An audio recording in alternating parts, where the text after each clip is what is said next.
I wonder what I should do.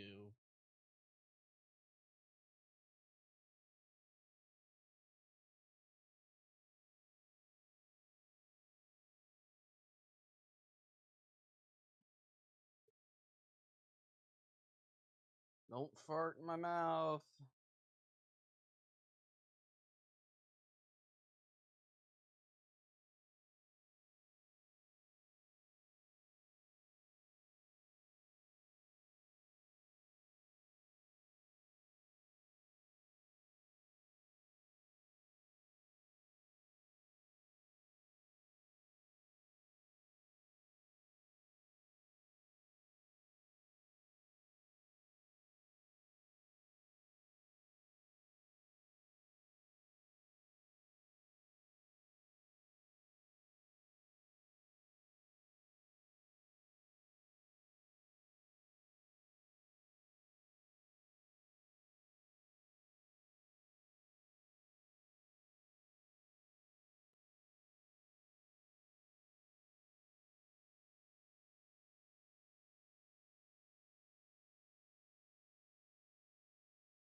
Mistress when he showed up to steal his Lamborghini back. Then he got out of jail, got divorced, started touring the world with his mistress, and even fighting in a few boxing matches. She ended up dumping him, and then he dropped this manifesto, and eventually ended up in jail and is now facing 15 years in prison. Jesus. At this point, it seems like he's lived like multiple lifetimes in the span of like 3 years. And to be honest, I didn't expect this to go downhill as quickly because, again, all this happened in like 3 years. So meet Ben Armstrong, or BitBoy Crypto. Many of you guys would recognize him as the dude who sued me for defamation a few years ago. I just got some stuff for you.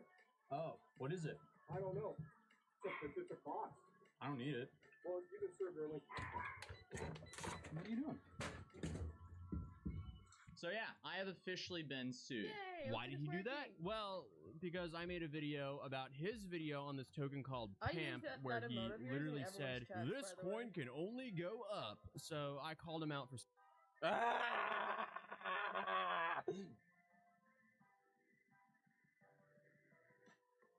Hey everybody, Jade slapped her ass because I said so. Because she's fucking hot.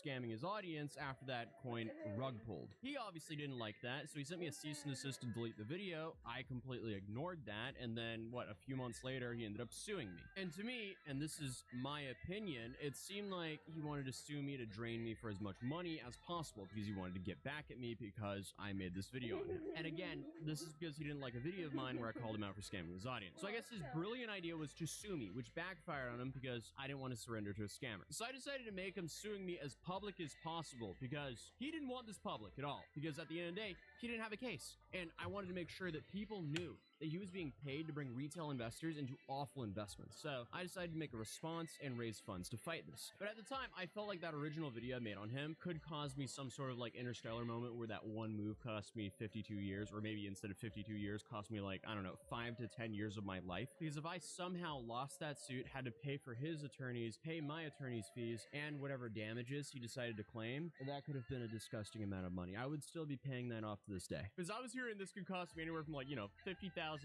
all the way into the millions. So, awesome. Thankfully, we dodged that bullet because of you guys. Because in the US, unfortunately, you can keep appealing and delaying a suit, and that will then cost the person way more money. And meanwhile, the dude is out here flexing his lavish lifestyle and claiming to be worth over $10 million.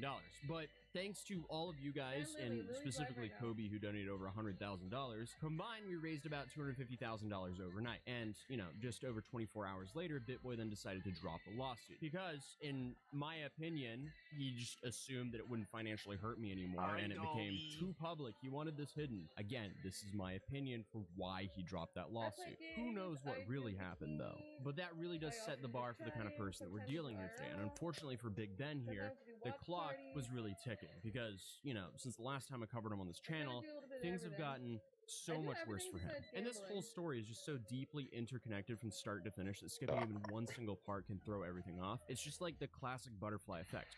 Overlook one shady detail of him and suddenly half of it doesn't make sense. It's just like a bad domino effect. That's essentially his career, specifically the last 3 years. Back to when things were going really well for Ben, he managed to build himself into one of the most recognizable faces in the influencer crypto space. I mean, and I've always thought that he came across as a massive grifter, but apparently there are a lot of impressionable people out there, as the guy was pulling in hundreds of thousands of viewers listening to him talk about what digital coin would make them rich. And his whole brand was built around the idea that he was just some regular dude who figured out the crypto game. And Also, Dolly has her own command now. It's !Coin Dolly.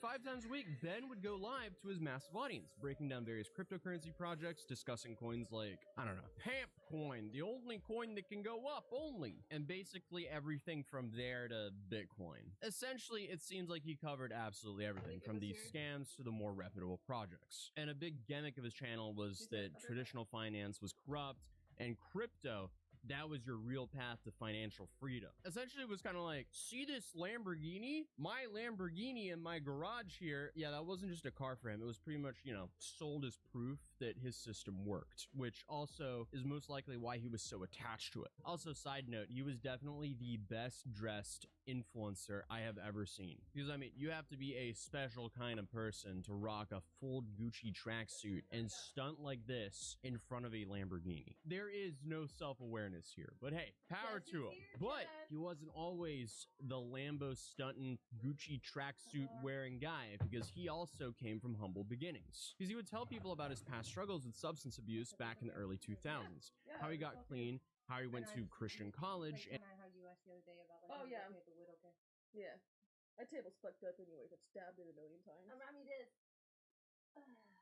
Ooh, let's go. Yeah, we can also put it in the fridge if you want. Oh my god, Emma's there. And then I got this. W. Move anything out of your way if you need to. Yo, what's up, Juan Pablo? 69. and even married his admissions counselor. Happy He explored Thanksgiving. various business I hope you have a ventures, lovely including turkey graphic day. design and running a car wash. I'm here all in the alone. search for his calling. But then he Oh, my dog is discovered right there. digital currencies or Under that cryptocurrency. big It pile. seems like he really started to rake it in when he found out You're he from could use Xeon's platforms chat. to Oh my promote god, Xeon's one of my cryptocurrency. best When the friends. pandemic hit in 2020, He's so Ben really great. leveled up Fucking, I love Xeon. Oh, that's cute. I fuck with that.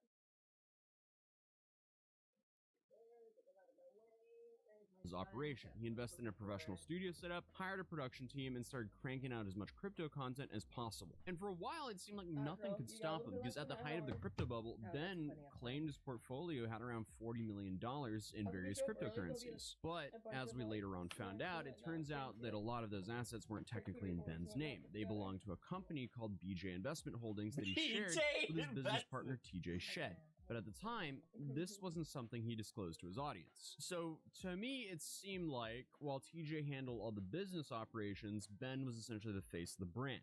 And in 2023, Ben landed a reported $1 million a month sponsorship deal with Stake, an online casino that enables cryptocurrency gambling. But even when Ben was way up on his high horse, there were some clear warning signs. Because the dude kept promoting coins that tanked immediately after he posted his video, and then you had all the allegations towards him not properly disclosing if he was actually sponsored by this.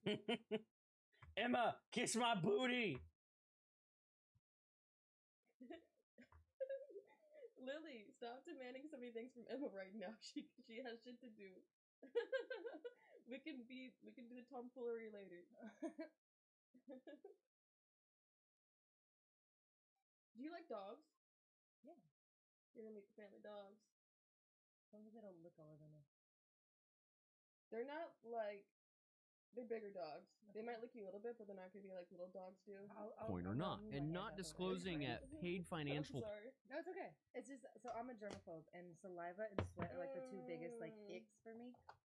Partnerships, that's a big no-no, especially when you're indirectly promoting investment advice. But obviously, it was all branded as And not even financial the advice. younger one So might- It's not that was financial his get out of advice. jail-free card. Ironically, he's facing some jail. serious time for not this whatsoever. So going back quickly to 2022, what? Ben posted on Reddit saying, "Let's be clear, I'm not going to prison. Maybe some fine one day based on shifting security laws." Yeah, looking back, that comment aged about as well as you would expect, since he clearly should have been more worried about himself rather than regulations. What if I told you there's a project guaranteed to increase in price? Actually, the dove- I know didn't believe you that would first probably time I want to saw it. jump in, but So I'm right sure there. the first thought you would have would be, wait a second, Yeah, What's that the doesn't catch? sound right. I got a letter from the SEC last night. Don't know how long it had been sitting, waiting for me to get back. Gary Gensler has now came knocking at my door. I washed Very my scared, hands, keep Gary. laughing, I'm very fucking, scared. like, 5 times this I will fucking start by month. giving you my reaction. So yeah, when I to washed the my hair SEC last letter night, from I Gary fucking Gensler. wore gloves in the shower in my own hand, so I wouldn't fucking cut it more.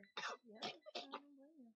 That's my reaction. Because, I mean, you know, the fact that his whole PAMP promotion was legal is just wild to me. But, I mean, we're also in 2025 where everyone and their grandmother has launched a meme coin at this point. So, I don't think everyone's going to get arrested anytime soon. I digress. So, going back to the timeline here, over time, people started realizing, hey, You there's some know, changes I'm with like Ben's a fart. personality. You can't TJ, trust who's me. probably the person closest to Ben's business operations, said in an interview that Ben lost Yeah. track of the person that he used to be. He caused enormous damage to both his professional and personal relationships. Then in May of 2023, during the time when the crypto market was really struggling, to put it lightly, Ben decided to launch his own meme coin Do whatever you called need to do, bro. Ben Coin. Or, well, he didn't actually launch this coin. This coin was launched by another Ben called Ben.eth, who is also a questionable figure in the space, to put it lightly. And Ben kind of did this, like, weird corporate takeover of this meme coin. My understanding is he invested a large amount of money into it and tried to, like, run it up to his followers. And he worked on this with someone by the name of Cassandra, who was working as a contractor for his company and had actually been pretty valuable to his operation. Because she was apparently one of the That just seems like pump and dump, which is illegal. people who helped secure this massive stake sponsorship deal. But Ben's staff thought this meme coin idea was absolutely terrible. Let's just say they could see it for what it was, a shameless cash grab that would make Ben look like a complete sellout. Which is absolutely wild that that's where they drew the line, because he was doing all sorts of crazy stuff before then, including suing me. Like, how did they not see that was going to be a bad idea? Obviously, I'm biased here. But still, what about Pam? Like, there's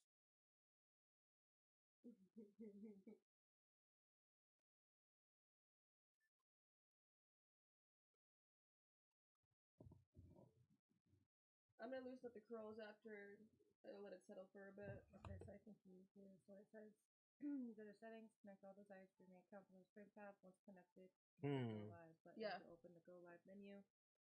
Alright guys, so there's a menu right that pops up just to make sure whenever you hit go live you see a Mhm. little menu. Okay. So yeah, and it would be it. Alright guys, I have to end stream and go back live in a second. Just hit refresh in a second. And I'll be live too then. Jade, let's scream together. I am not gonna scream right now with Emma right next to me. Alright, I'll be right back.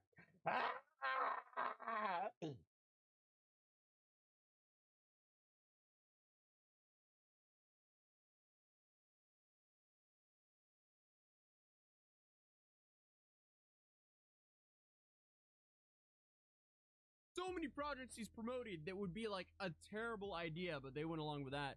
Well, they drew the line on the meme coin. But let me make it Drew extremely the line clear. on the I don't meme think coin. a meme coin Is is a that's good idea the- whatsoever that's the for line. him, nor do I think it's a good idea now. I think anyone who launches a meme coin right now is making a serious mistake. Obviously, sites like Pump I do believe that sites like Pump Fun and meme coins are going to get people arrested here in the next 2-3 years. Fun have completely normalized it, but either way, I do not think it's a good idea to essentially be a facilitator of speculation and gambling, especially if you have a public brand and image and reputation to maintain. But this is where things got kind of dicey, because Ben was still married to his wife Bethany Armstrong at this time, and they had 3 young kids together. So Oh, not only was he God. making questionable business decisions, but he was also destroying his personal life in the process, as That's so CJ said fucking himself. shitty. And the staff didn't want the BitBoy channel associated to BenCoin at all.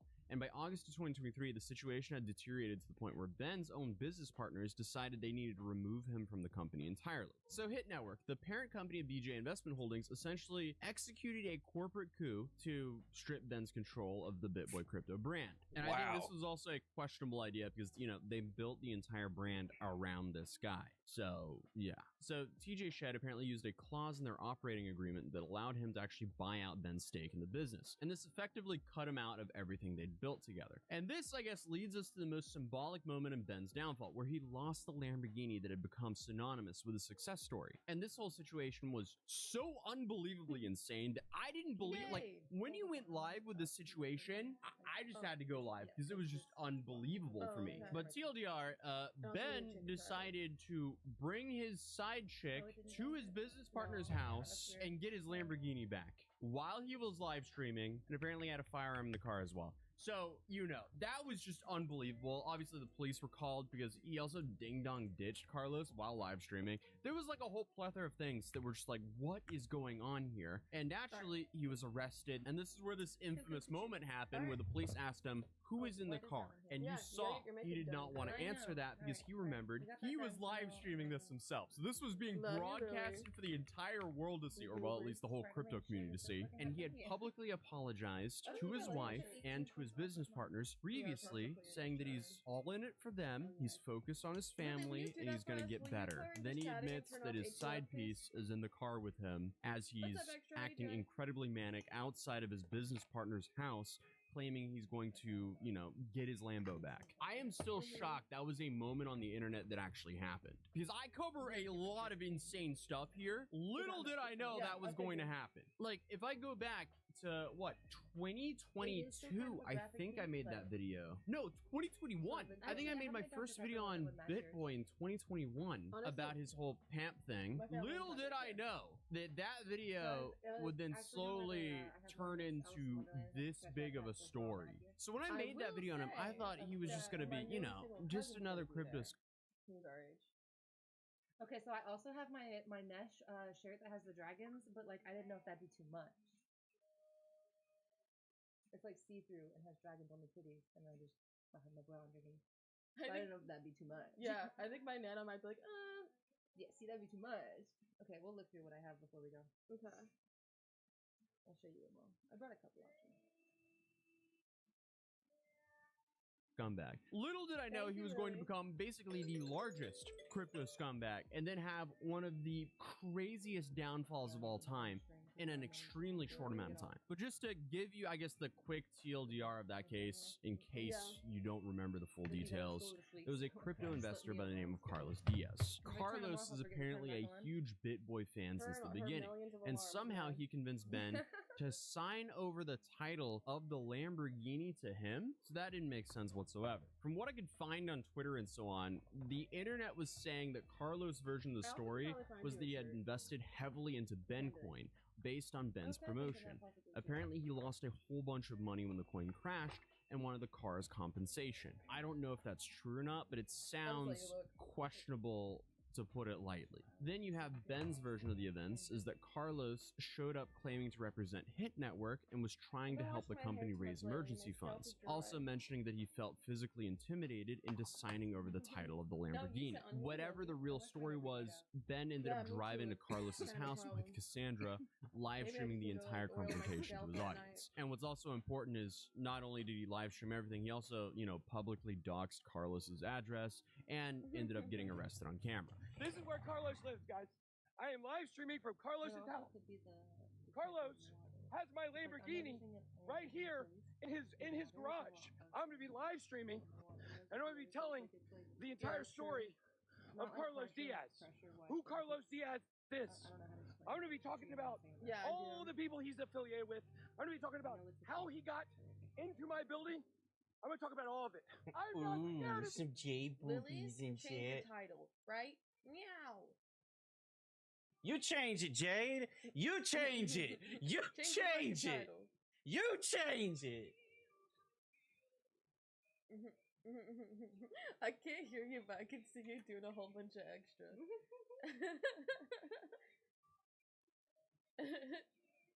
You change it. You, Carlos! Sorry, I reached too fast. I'm sorry. Sorry. Okay. Put your phone down. Okay. Put the phone down. Okay. I'll put the phone down. Okay. Put the phone. All right. Okay. All right. Okay. Put the phone down. Put the fanny pack down. Okay. Look at it. Oh my god! What's going on? What's going on? This man inside of this house. Actually, he's gonna check you real quick. Actually, Just the weapon. I'm sorry. I have a. Jade, come on. Come on, Jade, come on. Oh, I'm sorry. I was chat. I got completely distracted.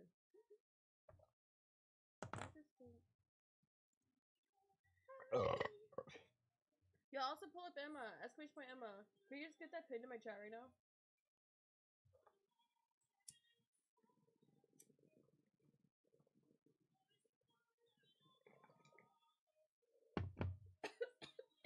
Thank you, Lily.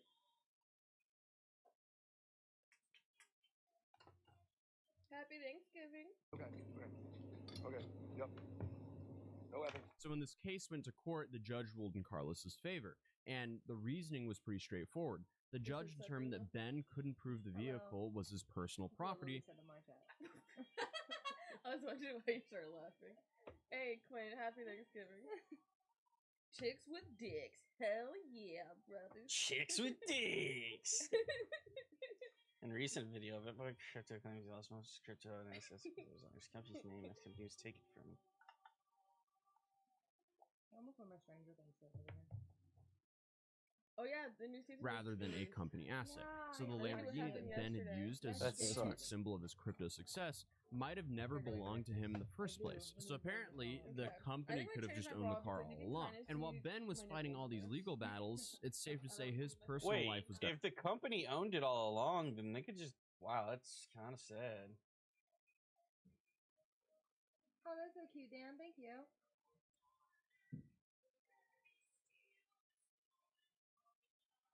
Happy Thanksgiving, Dan.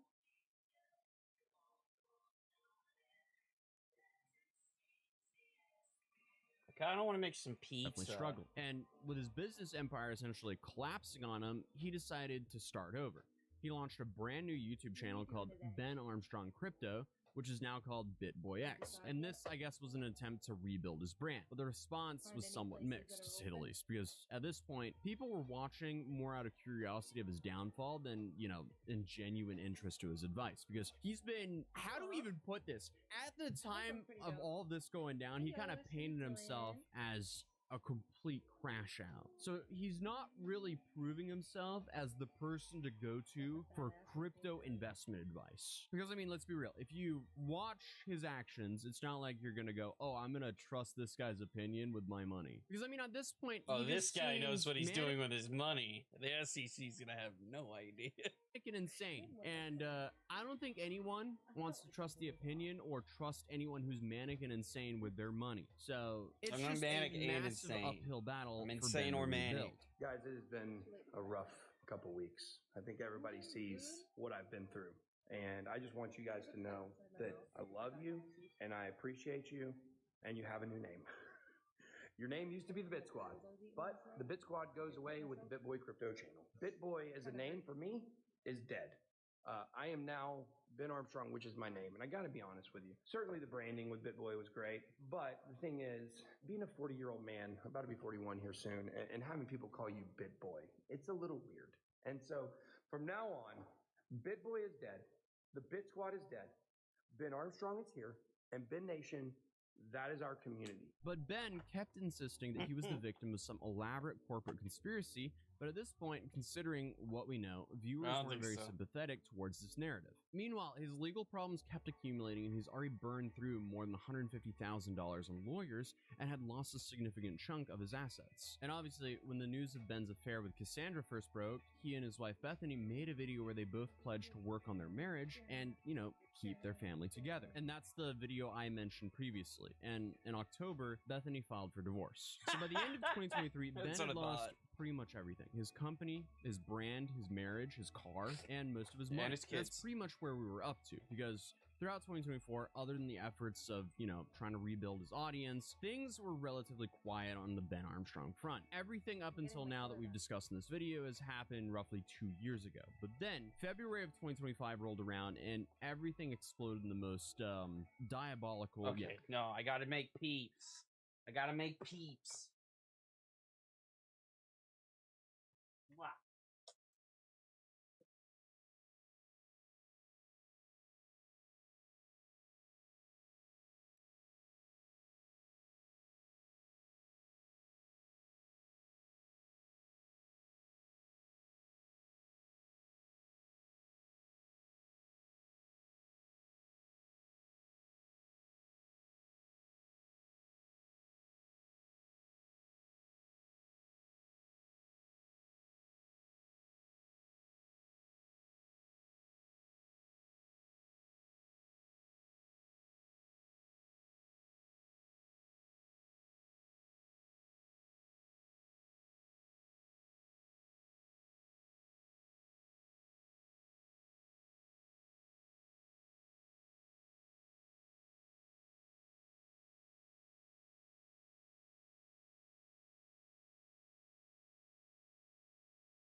Oh, do you want to be an Oscar Mayer wiener?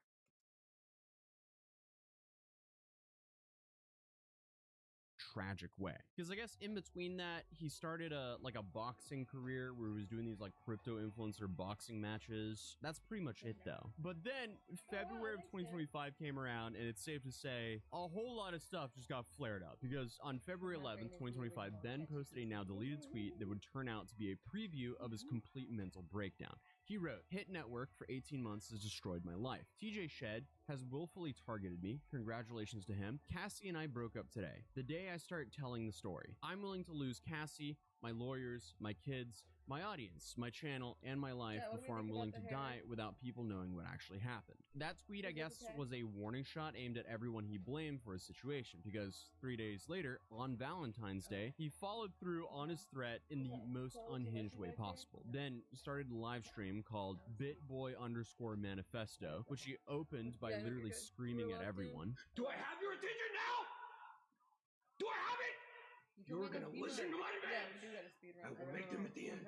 Which is possibly one of the craziest things I've ever seen in my life. Again, I mean, it's all downhill. The dude started falling down that staircase in 2023, and he is still falling down that staircase today. And at one point, while going through this entire manifesto, it became very clear that this was written by ChatGPT. So that's interesting as well. However, though, he never really made any demand by the end of the stream. He just seemed defeated, and it's honestly pretty sad to watch. The whole broadcast lasted nearly 4 hours and was filled with bizarre accusations, contradictory statements, sensitive topics, and moments where Ben seemed to forget what he was even talking about halfway through his sentence. Overall, it was just a complete dumpster fire of a stream. Like, the whole thing didn't make sense. He would have been so much better if he never did that. He would have been so much better if he never did a whole bunch of things that he did. But again, it keeps getting worse. Because early in the stream, he made it clear that his entire life had been focused on one goal: getting revenge on his former business partners and reclaiming the BitBoy brand. My entire life is dedicated to shutting that channel down. That's when this is over. The day Discover Crypto is shut down, and I get my brand, BitBoy Crypto, given back to me. Bloody, that ship has sailed. But shortly after that statement, he went on to talk about being framed for stealing $27 million. In order to try to get me in trouble for their crimes. This is a true story, guys. I'm going to say this, and this is hard. It can be hard for my kids. It's hard for my ex-wife. The fact is, I'm not trying to play victim. If I would have gone back to Bethany, I would have stayed in that basement, and I would have made videos like they told me to. These guys were actively, and still are actively, along with George Koenig and Justin Odell, trying to frame me for stealing $27 million of these Hi, guys' Jade. stolen. You have Not great only did they titties. steal my money, they wanted to fucking send me to prison. But I feel like one of the more concerning parts of this first hour and a half came when he described being forced to see a psychiatrist who diagnosed him with dissociative identity disorder, narcissistic personality disorder, manic depression, ADHD, Okay, and so supposedly can we 74 possibly- different do you think conditions we can total. write our Ben's unit? response to this professional I wanted to bring evaluation was one more apparently unit. to attack the doctor personally late for and one claim more. that all his We forgot to do it problems earlier. would magically I wanna stop disappear working once his after enemies Papa. were removed from the internet. The doctor that Brandy DeSwanee had forced me to go see, by It's the not way. the When I digital said I didn't performance, want to see like, that we don't doctor, have I to. went to another doctor. And then they So said, I've no, never that doctor's sure not good. You something. have to go see this one. So I went and saw this guy, Dr. Howard Drutman. What disappointment of a human being. Thanks, Lily. This guy, after all I'm about to go through with you here, said I'm multi-personality. He says I'm, he didn't say schizophrenic, but he said narcissistic. He said I am manic, depressed, ADHD, this, 74 different things. But you know what he didn't say? Anything about my trauma. He didn't say anything about my PTSD of what I've been through. Nothing. You know what his suggestion was? He needs to stop smoking pot and get on more prescription drugs. That's why I gave him 9 things. You, Randy, my old lawyer, the worst lawyer of all time. Randy, I don't know why you hate me. You're gonna find what was done to me is real. And once this trauma is removed and Discover Crypto is shut down, my life goes back to normal immediately. My level goes from here. Wow, everything's fine. These people have to be removed from the internet. Suddenly, the lawsuit towards me is starting to make a little bit more sense. But after this, Ben started pushing his luck as he displayed an attorney's website on screen and explicitly told his audience to contact her and tell her how they felt. Chat. Should we do Fortnite? Are we a Fortnite squad? Okay, yeah. about I her texted you not like, letting damn me it. see his kids. Kind of. That's really all it was. I It was woke just up, a I damn felt it. so bad. It was really just a damn it thing. It wasn't like I was really upset. I stayed booking her stuff. Her bikinis, her Nah. charger. Mwah. Love you, Lily. To let her know what you guys think about her not letting me see my kids. It's been 6 weeks since Christmas. I got to see them one time. I can't even give them their Christmas gifts. My son's jersey is the biggest thing. I haven't been able to give it to him. My wife won't cooperate, and also Randy DeSwanee will not cooperate. Nobody will cooperate to let me see my children. I get to talk to them for 10 minutes every 2 weeks. And why am I getting drug tests? Because my wife Bethany reported to the court that I asked on Twitter whether people believe that I was doing and the reason I asked because I was using for evidence for the case for things I'm doing right now. So I've been having to take drug tests ever since. Thanks, Bethany. I never wanted it to be this way between us. Which is just so sad.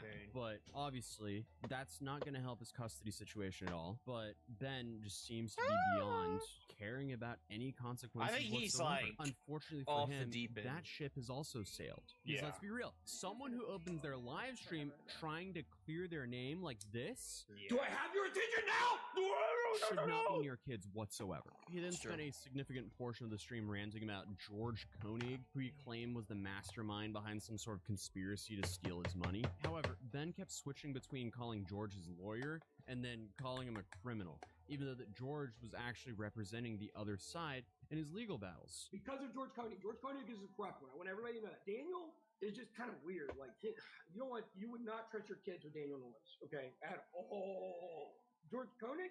Well, if you're a dude, be careful. But in all seriousness, George Koenig is the mastermind behind layering this from a lawyer perspective to help them do all this and steal all this and get away with it. He's also, I want you guys to think about this. I'm in a current case with CFTC along with Hit Network. And do you know who my lawyer is? George Koenig. The court, Judge Marjorie Childs and Special Master of the Loud, not Marjorie Childs, I'm sorry, Judge Kimberly Childs. I missaid your name. I'm really sorry, Judge. I believe the judge was involved in this decision that, guys, I lost my train of thought. I said that about the judge and I forgot what I was saying. I'm just going to read. Then at one point, Ben flat out accuses George of bribing judges, which definitely is not going to help his legal case. George Koenig, I want amended on the lawsuit. George Koenig is not a regular lawyer. He is a criminal. He knows the securities laws in and out. You know he knows there's criminals, and he knows how to frame me. He's got to be part of the lawsuit. We have to amend it. My lawyers don't want to do it because they believe he's a lawyer, and they don't want to do it to lawyers, but he's got to be added. Daniel Norris, I don't think Daniel Norris has to be added. I just would not trust my kids around that guy. Oh, God. This article also highlights how Hit Network requested a restraining order against me, painting me as a threat to distract from their asset seizure. You gotta understand, here's what they did. So when TJ and them cooed. They went to Aqua State Police and told them I was going to kill everybody, and they had to put a cop car in front for several weeks. So I couldn't come into my own building I own 67% of, but TJ changed the locks and had a cop out. And then we went to court, and George Koenig bribed the court. I'm sure George Koenig bribed the court and made it where they dropped it in the beginning. They thought they were going to get away with all this until the Judge Kimberly Child. I love Judge Kimberly Child. She's so awesome. Now, another low point of the stream came when Ben, as I mentioned earlier, revealed that he's been using ChatGPT to write parts of his manifesto. Ben also kept trying to use the AI to rewrite articles about himself to make him look even better. And when, I guess, the summaries kept making him look bad, he started arguing with the program like it was a person who was supposed to be helping him. Give me a 2-paragraph summary of the New York Times article and how it relates to the real Bitboy story. Then Ben basically admitted to the very thing I meant. Did he just admit that he wrote a fucking legal document with ChatGPT? Because that's illegal. Look bad. He started arguing with the program like it was a person. And mentioned earlier. Now, another low point of the stream came when Ben, as I mentioned earlier, revealed that he's been using ChatGPT to write parts of his manifesto. Ben also kept trying to use the AI to rewrite articles about himself to make him look even better. And when, I guess, the summaries kept making him look bad, he started arguing with the program like it was a person who was supposed to be helping him. Give me a 2-paragraph summary of the New York Times article and how it relates to the real Bitboy story.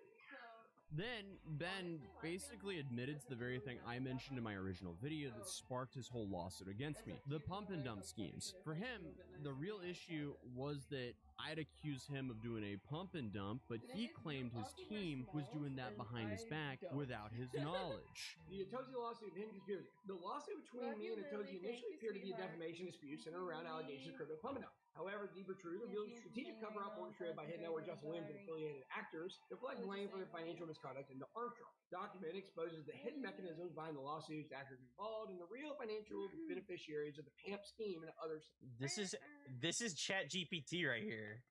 More crypto projects.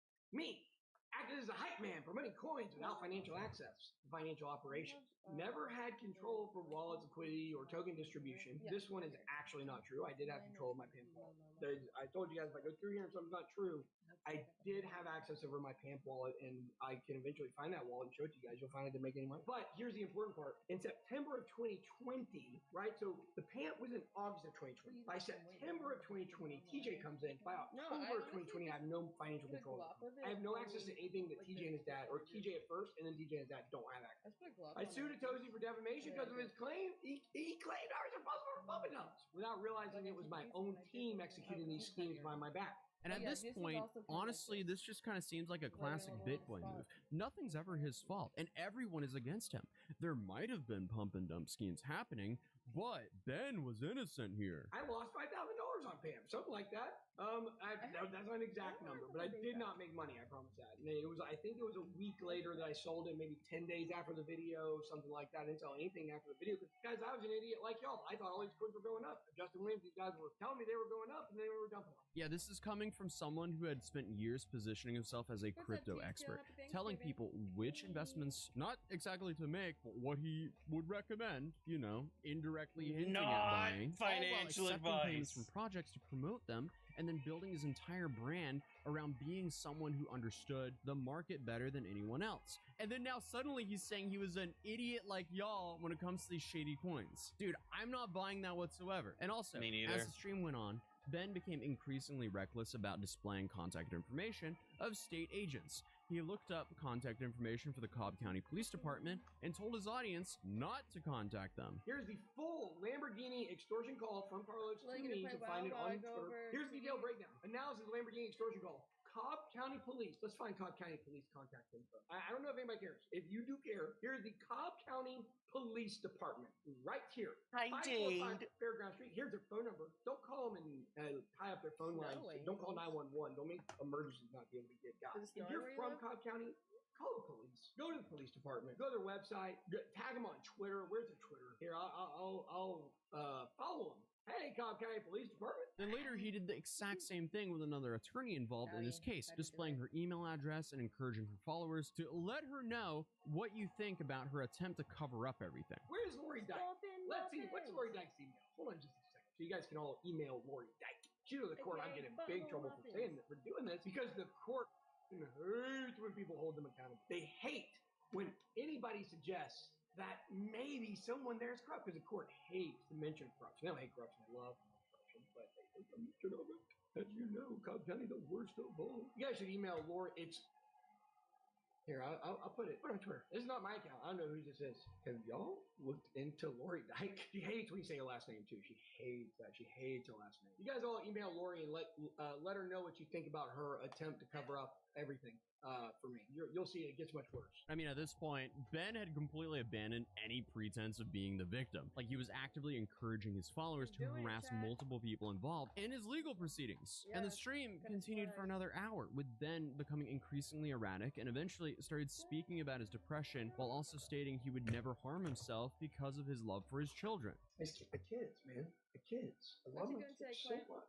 They think their dad is some kind of villain. He's some kind of crazy, he might fly off at the handle, do anything, and then he's zagging all of a sudden. He's crazy. The whole stream was just incredibly sad to see. But then comes the next act, jail. Because a few days after that live stream, Ben seemed to recognize that he'd gone way too far. He posted a video in which he had a black eye, apologizing to various people, including his ex-wife and his audience, also stating that it wouldn't ever happen again, and that he was going to focus on crypto content going forward. But unfortunately, that didn't take too long. Because in March of 2025, Ben was arrested in Florida on a fugitive warrant related to charges filed in Georgia. Apparently, he'd been making harassment allegations against the judge in his case. He had fired his lawyer, deciding to represent himself, and threatened the judge on LinkedIn, saying, "Judge Kimberly of Cobb County has ruled against my motion for receivership of Hit Network. This is a decision she will regret for the rest of her life." Threatening a judge might be one of the dumbest things you can possibly do when you're already in multiple legal battles. But apparently, Ben just doesn't care. He was then released about 10 days later, but his behavior did not improve. He then decided to double down on threats against judges and police officers, which led to another arrest in June. And the mugshot of that arrest became pretty infamous because he looks like a shell of the man he once was.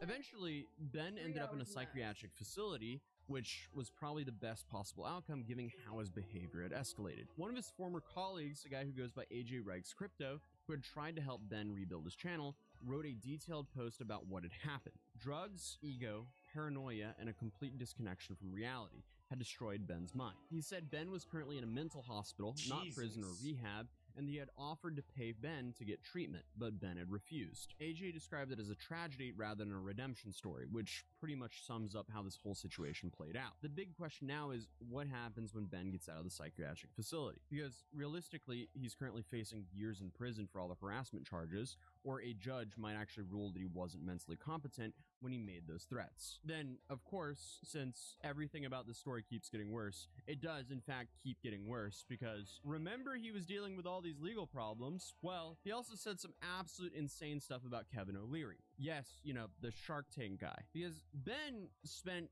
way too much time claiming that Kevin was responsible for a 2019 boating accident where Kevin's wife was driving when two people lost their lives. The accident had been investigated and ruled accidental, with Kevin's wife being cleared of any wrongdoing. But Ben decided it was actually a cover-up and started calling Kevin a murderer on social media. Ben then escalated this to the point where he was doxing Kevin's phone number and encouraging his followers to call him. Eventually, Kevin had enough and filed a defamation lawsuit, which is just incredibly ironic because the guy who filed a slap suit defamation lawsuit against me is actually being sued for defamation, for real defamation. But because Ben is dealing with multiple arrests and his mental health crisis, he never bothered to defend himself in that case, and the judge issued a judgment in Kevin's favor, and the damages will be determined later on this year. Apparently this judgment happened a month ago, but there's no public information of what actually happened to this trial. So Ben lost that on default, but the trials kept going and Ben did not appear. So the last hearing was on October 30th.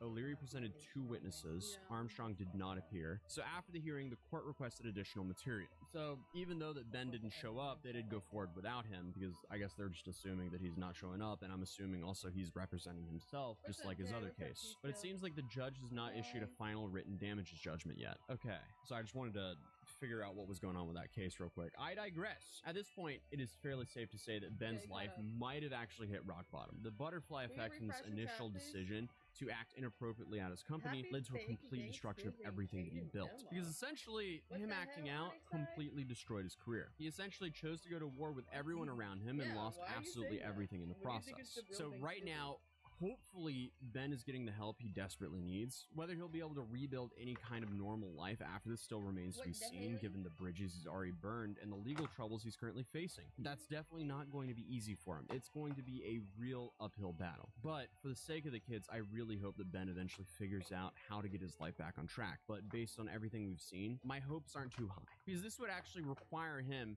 to change his approach to life and actually take responsibility for his own actions. While up until now, he's shown no ability to do so. But, you know, there's always some time. He was released from jail and he's since returned to YouTube on a new channel and is live streaming daily. But with crypto going into another potential bear market and with the overall hype for crypto tremendously down, that too will definitely be hard to rebuild. This whole saga has just been wild to watch unfold, but it's also an extremely tragic example of how social media fame and money can completely destroy someone's life when they lose sight of what actually matters. Because this guy had everything at one point and he just completely self-destructed. And that's the story of how the largest crypto YouTuber managed to destroy his entire life in the span of just a few years. A lot of people really wanted me to make an update video on the situation since everything has been in a downward spiral for him since the lawsuit. And I want to be honest and say, I am not happy to see all this happen. While he caused the most stressful week in my life, it's in the past. And all I can focus on is my actions today that will make my life better tomorrow. And holding some sort of grudge would not be a part of that. But do I think he acted like a complete moron and let his ego destroy his family's life?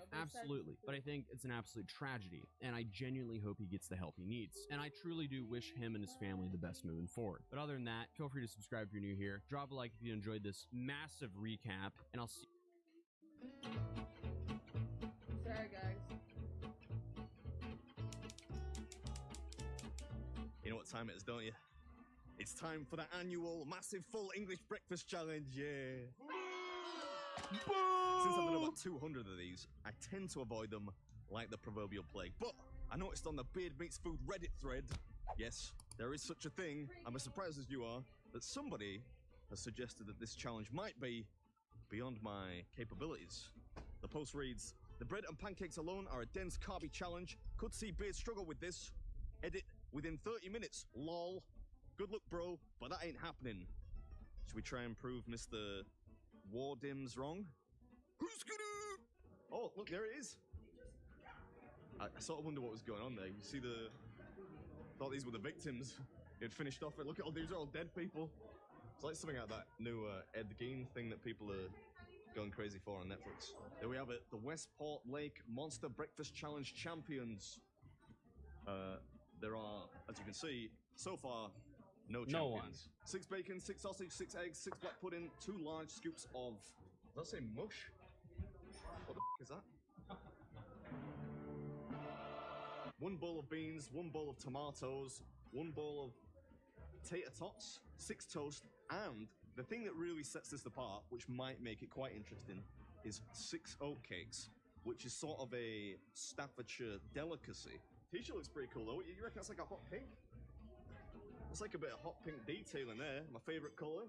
Sort of a weird spot, isn't it? It's kind of like a visitor centre, a museum, or a, you know, like a National Trust park or something like that. It's not your traditional looking cafe. And as far as I can see, there seem to be some people dancing in this room. Like a dance class going on. How you feeling, Onyx Side? Because you've been saying some hella random shit. I think they're doing line dancing. Breakfast challenge? Monster breakfast, whatever it's called, yeah, the big breakfast challenge. No problem. The weather is typically British today, but there's quite a nice view across the lake. Do you want to go take a look? It's a lake. That's the lake. Seen bigger lakes.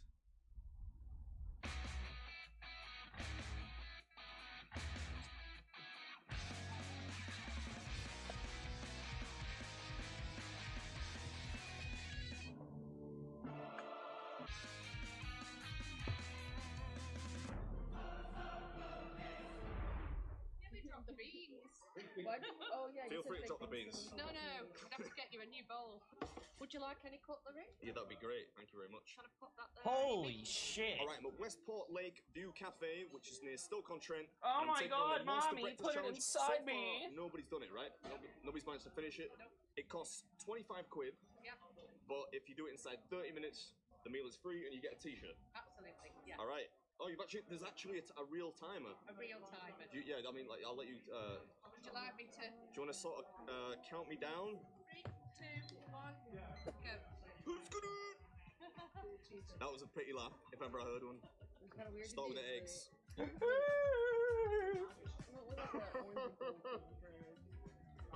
I'm sorry.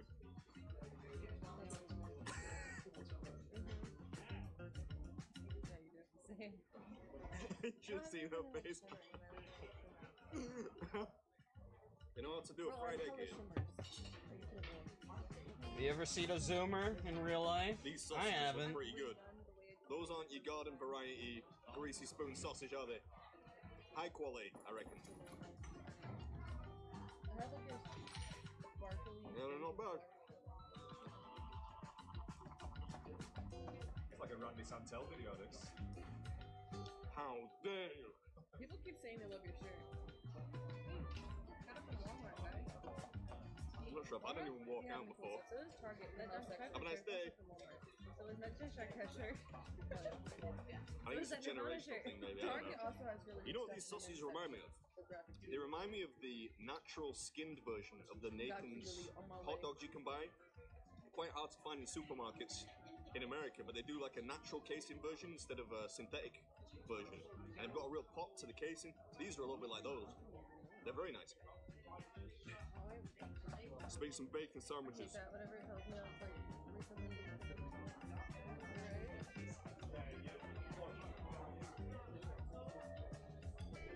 He's made his bacon sandwich with the butter on the outside. Me on my way to You think that's a mistake, but I think you'll find it's quite intentional. Space is kind of at a premium here. Really, you see that sensory toy that you're using right now? One time my friend on Twitch got banned for using that in an ASMR stream. Oh yeah, look at that. What? She was like, What? it's a child's toy. Oh, was she deep throating it? Oh. Hi, my husband was on about this morning. He went, Westport Lake, you do an eating challenge. And I said, what's it going to do with it? I said,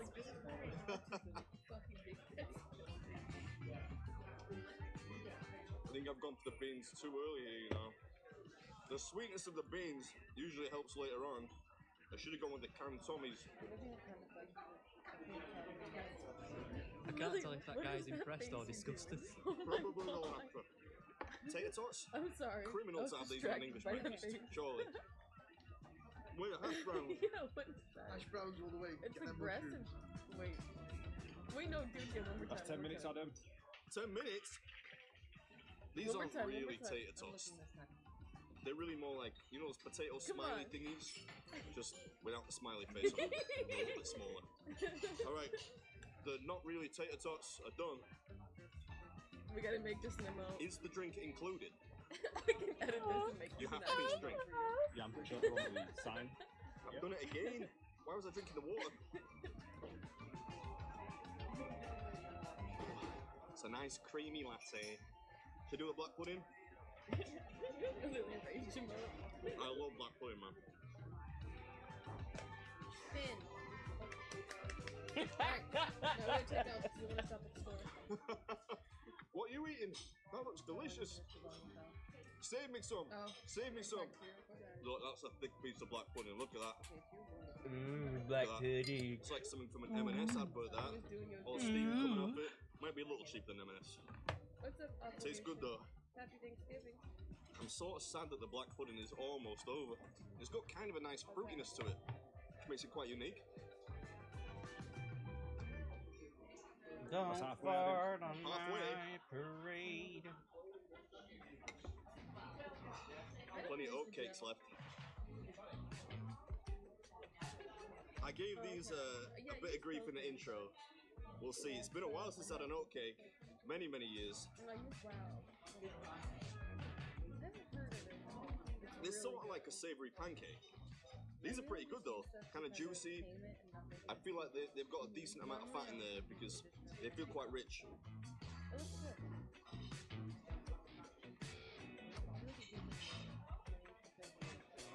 A lovely mushroom oatcake. Right, but it doesn't. Alright guys, we're about to leave. Take a hamster. Such a quite I effective love you technique. guys. I love See you cake. after Thanksgiving Mushroom dinner. We'll be here in gyoza like a thingy few there. hours. Goon stream. Alright, love you guys. These oatcakes are actually really nice. I take it all back. These are delicious. Starting to heat up now. Oh yeah! Cameraman, my sword, please. Thank you.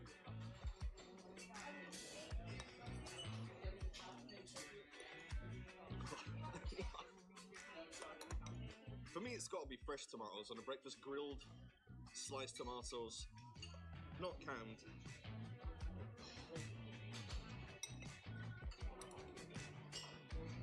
We'll use one of the remaining oatcakes to wipe up the residue inside this bowl.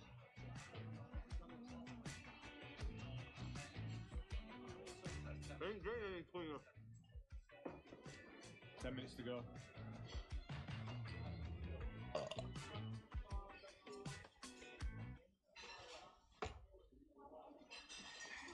I presume I need to clean my face. Oh.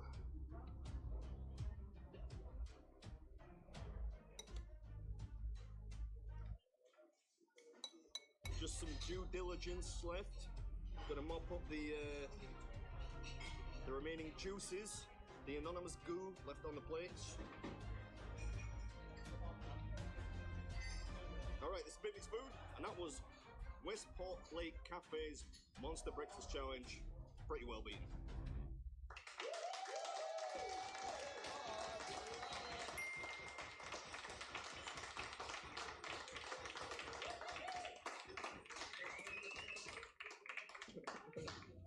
Wow, what What a are crowd. crab cakes? Found you too. Well, do you have a dessert menu? So you've got a brownie cheesecake. Yeah. You've got a tart citron, red velvet, or coffee cake. What would you recommend? I baked the brownie cheesecake Oh. last night. I can't say no. I'll take some of the brownie cheesecake, please. Brownie cheesecake. Oh, that looks good. Thank you very much, man. Thanks. Oh, consistency feels good. It looks fudgy. It tastes very good. The thing I'm missing is the biscuity base. You need that on a cheesecake. It's really more like a fondant in the bottom than brownie. Where were the bad jokes this week? Not one single terrible joke. Well, we both got exposed to the Beard Meets Food Reddit and have it's put me in my place. It's put That me is in my funny. You place. should go look at it. Don't contribute to it. Don't be cruel. Oh, thank you very much. Oh, it's green and pink. The colorway is interesting. Sort of a forest green and hot pink. And the postcode's on the top there, just in case you want to come back. You on? Shall I take a flapjack? Flapjack for the road? Road jack?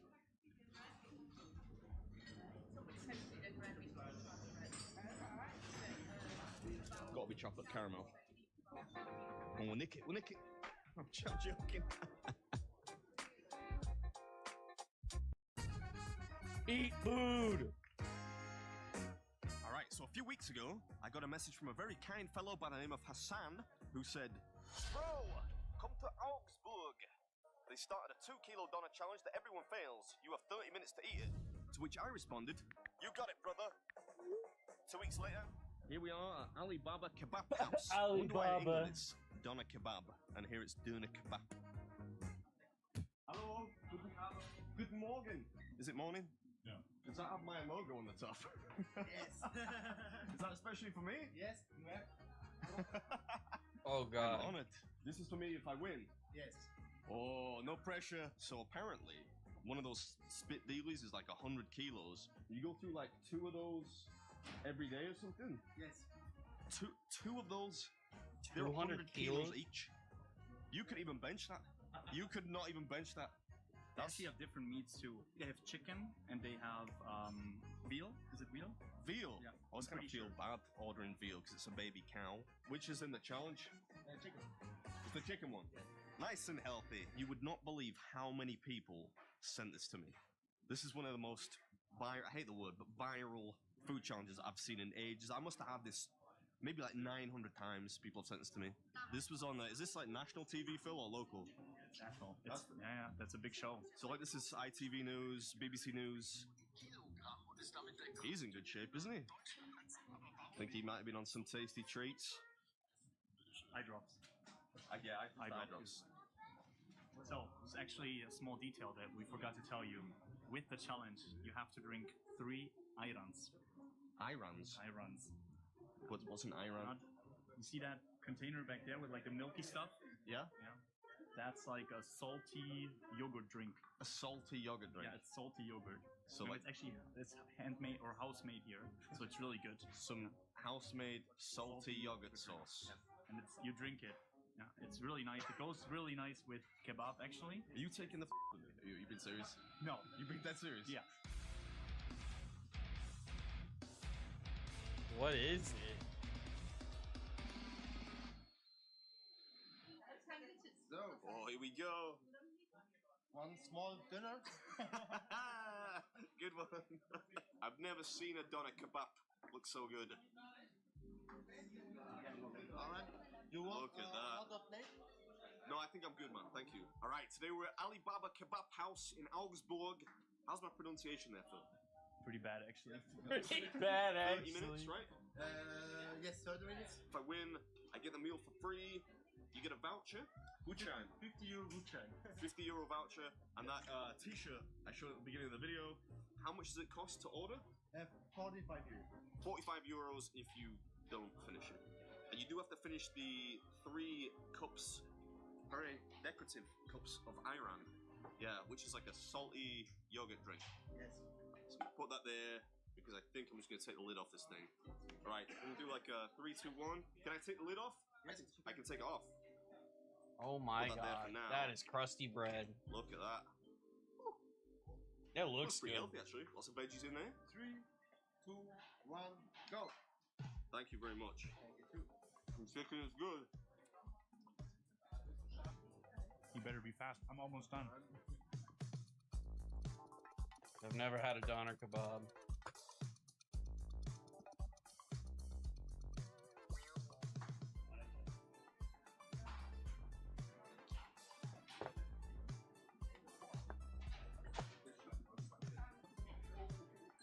What do you have? 2 minutes? I'm finished. So, Adam's gotta hurry up. I'm done. So mean. So mean. We could never do that.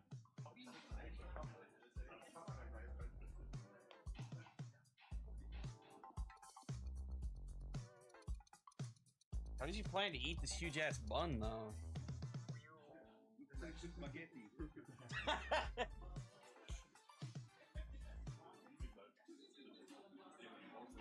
Danke. Danke. I'm really sorry. I can see myself in the mirror. I realize how bad it is now. It's crazy. I think it's a good strategy. Crazy. Yes. Yeah, it's a good strategy. But the bread is very strong. This is in The bread? Yes. All right, let's try some of the ayran.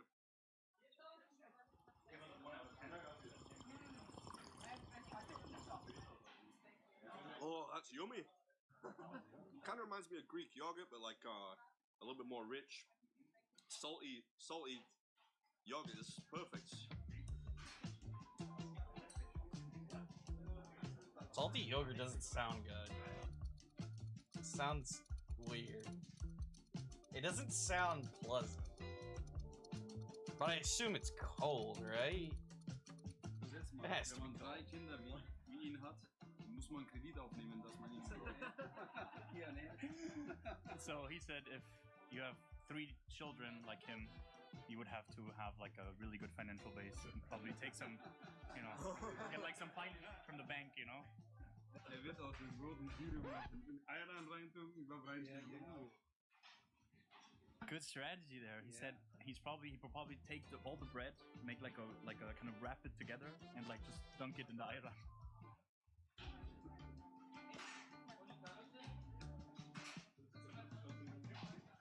All right, we're just about done with the meat.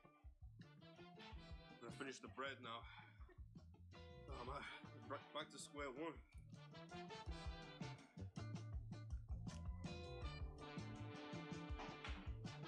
Damn, that's a lot of bread to finish.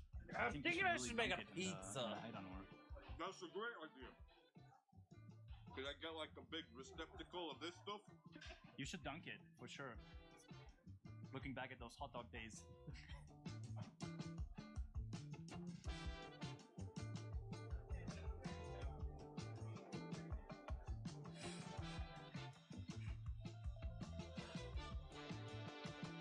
I don't know. This seems like that'd be nasty. I am for you. From our...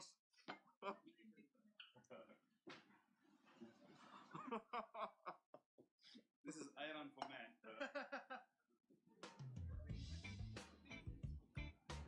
Oh no.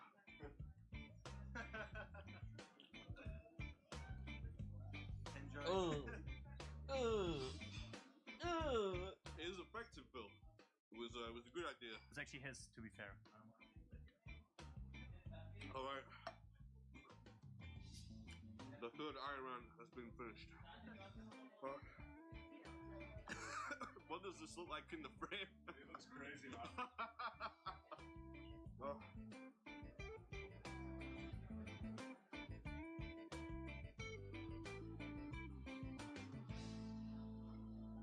I'm falling.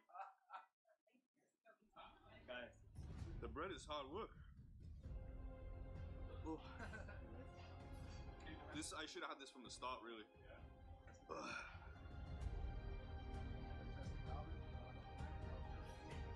You should have eat it all at once, you know, like just without taking it apart, just like as a sandwich.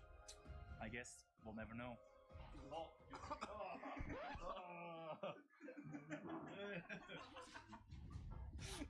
Disgusting. Not like the German series. All right. This is Big Mixed Food, and that was Alibaba's Big Viral Kebab Challenge. Kebab. Kebab.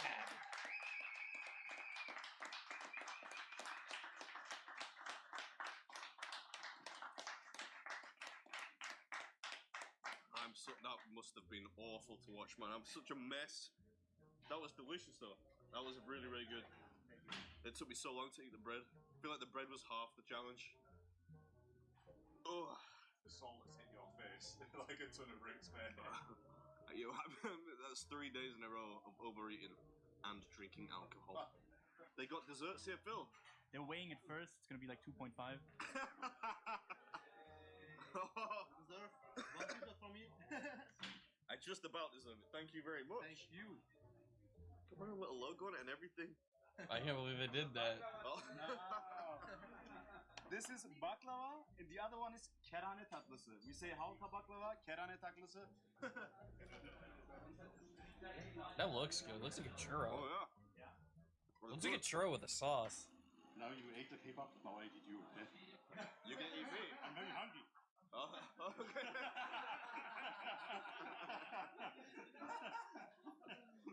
I always thought Germans had no sense of humor. That was a good one.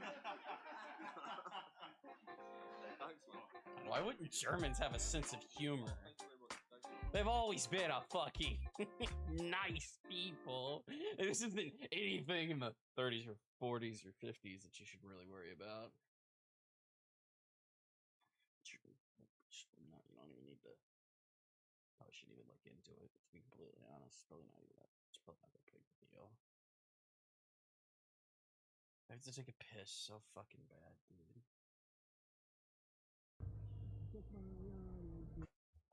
Oh my gosh. I'm gonna make peeps, dude. Some code. Let's go make peeps.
fine.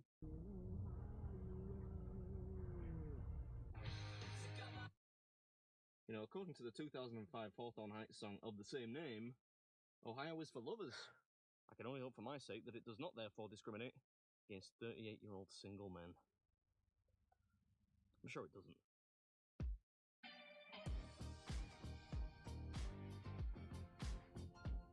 You've been alone all day. Nobody's here. Cleveland. Never been, so I don't really know much about it. Other than what it says in that song by, is it Pat Daly? Goes like, you better get your ass to Cleveland, cause the best things in life are here. So we'll put that to the test. One thing I do know is here is a giant omelette challenge. Do you ever called the push your Wolverine. morning wood into the mattress? Yes. Probably a Yes, joke I in there do. somewhere about X-Men. X-Men, Wolverine. Yes, I do. Anyway. Started raining. It's a bit busy. This is mental. These guys tell me that this is the best time to do it because there's going to be a good supportive atmosphere by me. Although I'm English and it's coming up to July 4th, so who knows? They might make it twice as big. How long do you actually get to finish? Half hour. You get a half hour. You let it cool down because it's too hot. Right. Once it's cooled down and you're ready, and then you have a half hour to complete it. Great, that sounds... 14 eggs, pound of potatoes, and 3 pieces of toast. Great, sounds delicious. It's delicious. Okay, let me go see the other dog. Hey, 1 second, dude. You got yourself caught. Okay, come on.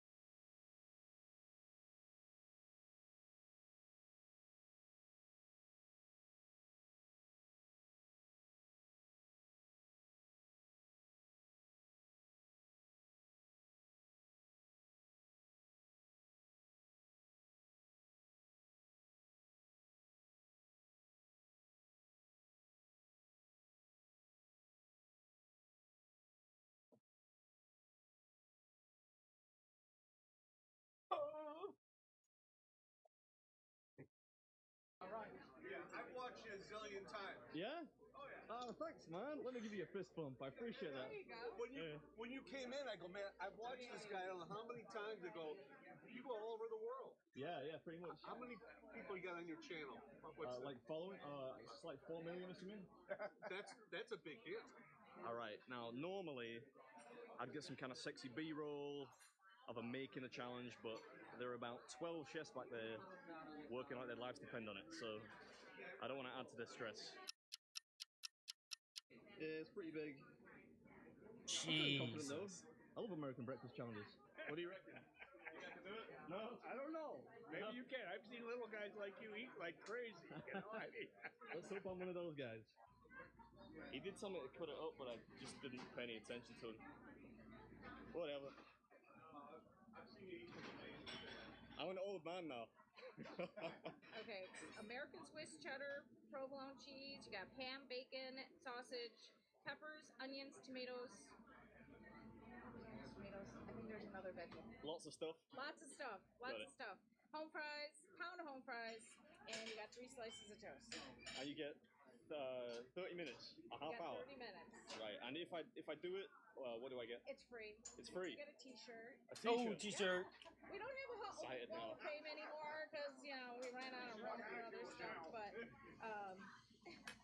so. Right. I'm ready when you are, I think. I'm sorry. It's alright, it's alright. Ready, and then it reset itself. On your mark, get set, go. All right. I got it, don't worry. I'm if nothing but honest.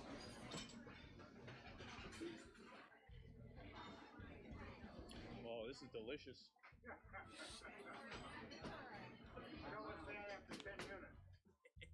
Hey, thanks, Santa. Ooh, I think this lad's seen enough already. Can't blame the guy. What's up, Benami? Welcome back to another episode. That looks There's good. no way I'm rushing this. This is tasty. Yeah, you're not wrong. As soon as I took a bite out of this thing, it made a lot more sense as to why this place was so busy. Hey, look at that little wave for the revolting. You should use the toast to fucking push that shit up and nom. Thank you. A to-go box? Never.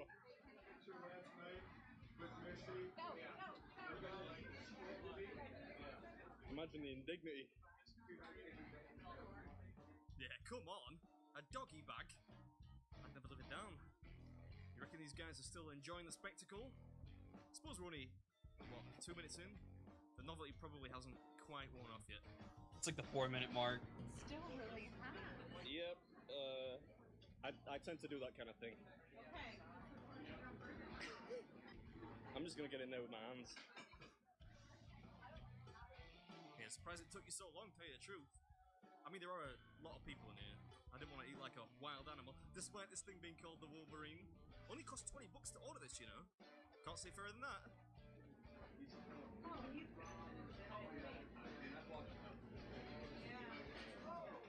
Hey, what a boy! Speaking of boys, look at this dapper little whippersnapper. That's probably how I should be dressing at my age, come to think of it. Never really liked the feel of a shirt collar against my neck, if I'm honest. I can't do the shirt collars against my neck. It fucking hurts. T-shirts, I reckon. Oh. Alright, that's about 2/3 of the omelette done, I think.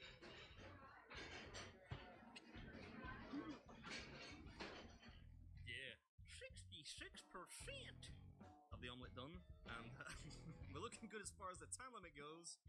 A good 23 minutes left. Plenty of food remaining though. Who knows? Ooh, look at that cheese, Paul. I don't God, this looks so good. As neat and tidy as it's physically I want possible. to make a because there are lots of pizza, people frozen watching, pizza. trying to enjoy their meals. I got a tombstone. Ugh.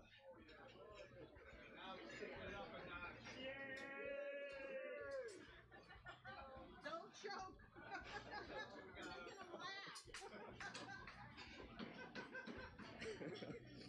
America's the best. America's the best. Yeah, well, I mean, this kind of thing. Not like football, art, maintaining peaceful diplomatic relations with oil-rich countries. Yeah, made myself laugh. I'm only playing. Don't get your knickers in a twist. Omelette looks like it's pretty much done. Just the taters and toast to go. Ketchup, he said. And potatoes are must. Nice. The owner said this was special ketchup, like the world's best ketchup or something, so I gotta try it.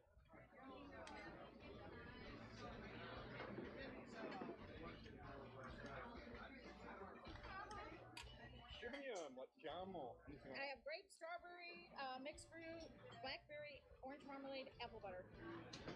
Apple butter, please. It's really more like a southern thing, but it's delicious. Apple butter's pretty good. I like apple jelly though. Thank you. You're so welcome.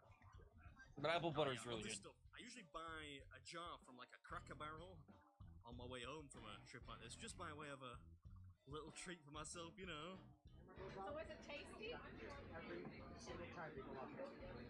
I was so sad when the omelette was over.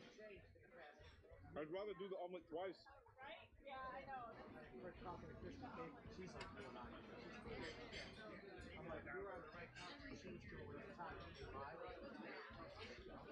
Yeah?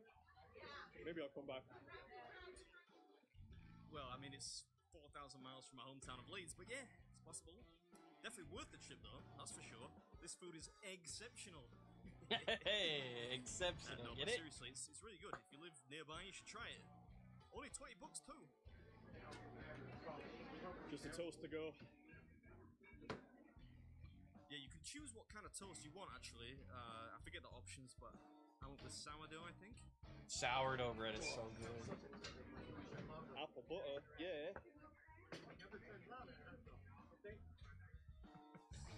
You nerd. You can probably tell how excited I am about this particular preserve. Can't get enough of it, I tells you. And this is it's kind of like dessert really at this point. We got some time to play with, so I figured I'd get something sweet to spread on the toast to make the final furlong as enjoyable as possible. It's just kind of hitting me now that the dude in the back looks a lot like Leland Sklar, which might be a bit of a niche reference to most of you, but he was the bassist for Phil Collins, and I think he was in Toto. I'm pretty sure he makes YouTube videos, actually. Didn't Phil Collins make the fucking soundtrack for Tarzan? Stay in school, man. You don't end up doing something like this for a living. Classic gag, that one. Lost count of how many times I've used it. These cats are still enjoying the exhibition. We're almost there, you know, and this is a good one. The omelette is out of this world. It's not unlike the challenge at the Broken Yoke in California, come to think of it. If you're familiar with that one, that's a really famous food challenge. And that one has chili and biscuits, but the omelette itself is actually way better here. I've got to say it. And the staff are incredibly affable, which, you know, always helps. If you're in the area, give it a bash. $20 too.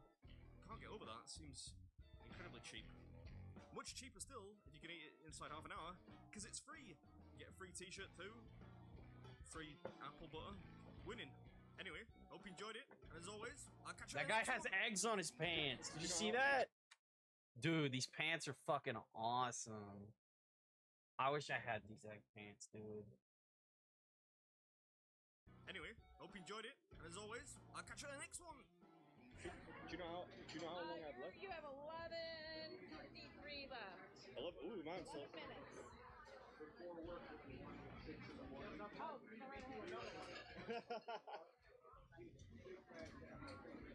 Right, let's get this done.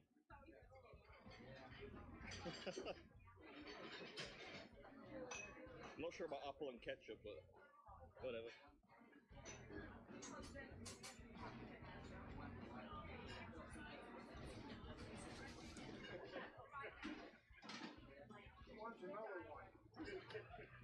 Somebody came in and did stretching.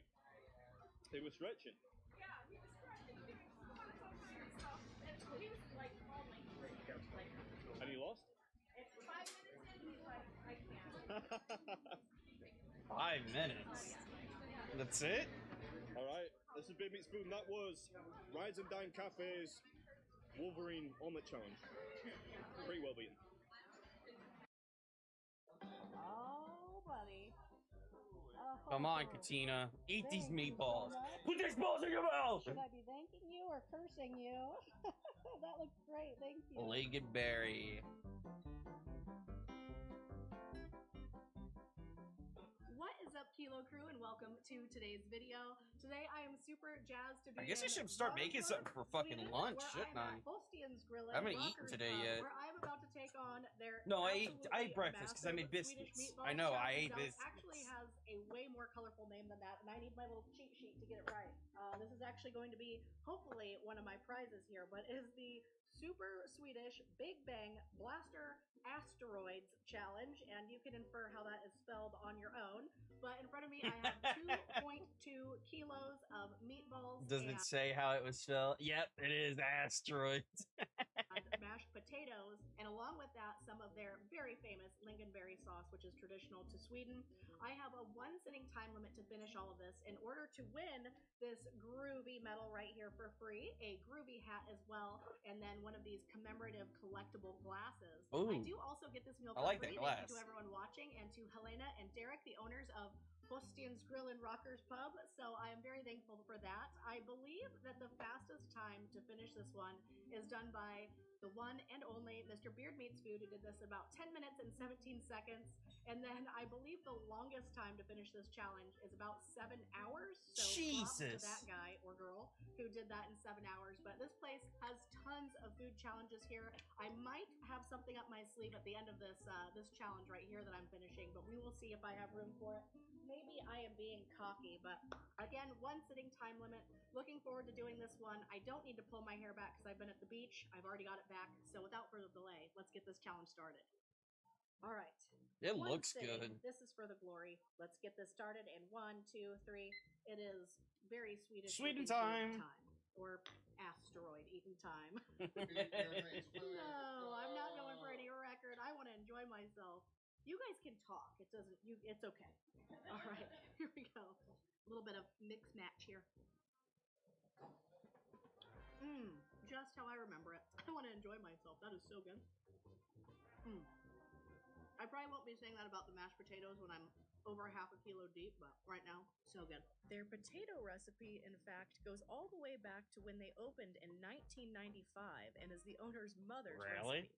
Basically, if you come here, most Damn. people are eating food. I like what's it called? I like garlic butter cheesy potatoes. That shit is bomb.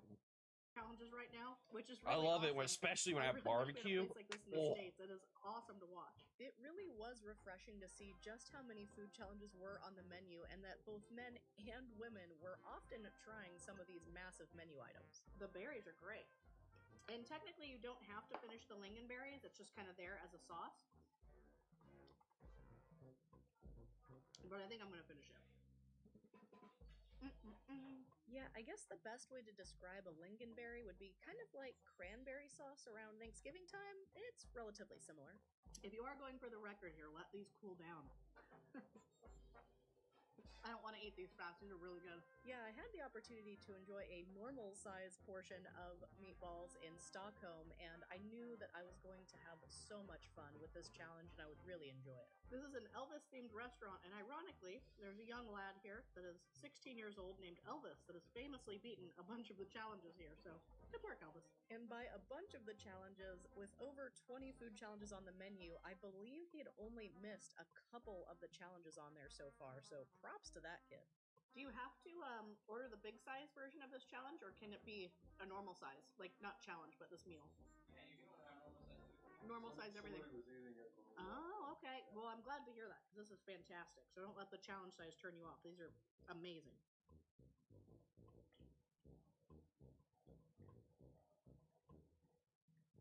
This might be up there in one of my tastiest challenges, actually. It is for sure one of my favorite challenges now, and it was because it just tasted so homemade, so full of love. It was like the perfect portion of being ginormous, but also not too uncomfortable for me. I loved it. I'm considering it a tragedy that this challenge is coming to an end. But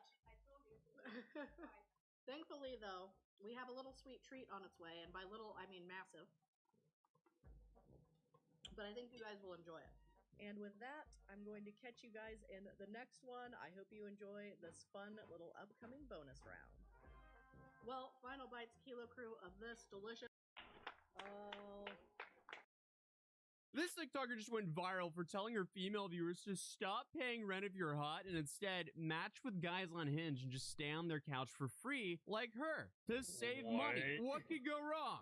If you're new here, I'm homeless. This is one of my boyfriend's place. He's in the other room, but I can't believe I was wasting my money on rent all this time. Life hack, if you're hot, do not ever pay rent. You can literally just go on Hinge and stay at different guys' places for free every single night. Everything comes at a price, even though it's not monetary. And that sounds incredibly taxing and stressful to me. But she's been facing backlash for giving horrible advice to her impressionable followers that could potentially put them in harm, or at least in unsafe situations. Also, she could get a little bit more engagement for her TikTok and OF. And honestly, it's no secret that OF creators will do basically anything for attention online. We have Jack Doherty's ex lying about doing stuff with Lacey on camera for clicks, and then we have the same girl platforming another girl who essentially just lied about Mr. Beast for clicks, and we have the other girl who's in the same circle of those people who uses her underage brother to promote her own OF. And That's I mean, you can just go disgusting. on and on with a disgusting laundry list, so there's nothing new here, but I feel like this blew up because of how bad the advice actually was. Because Yeah, it's rolling the terrible. dice with that many strangers back to back, I mean, how long will it take until you meet someone dangerous? Who knows? But I would advise women out there to not give Or a strangers serial that killer. much leverage on them, as I feel like that has a high potential to attract quite a few creeps. And while I'm Yeah. all for, you know, people getting their bag and doing whatever they want to do as long as it doesn't hurt others, I do think the story is important to talk about when considering the average age of what her TikTok viewers could be, and the kind of message that we're letting these creators blast online to these likely young adults and potentially teenagers, whether they're This true is or just for weird. content. content. So, who is this woman sharing all these irresponsible and just probably fake life hacks? Well, she goes by Emily Webb, and she's a 25-year-old Why does she- creator and TikTok. What? She has a Lambo, but she doesn't want to pay rent. Tell me how that works. How does you owning a Lambo supersede rent? You're from Australia. She also has about 68,000 on TikTok and 179,000 on Instagram, but she clearly uses rage bait and thirst traps on these platforms to drum up engagement and, you know, funnel traffic to that spicy link in bio.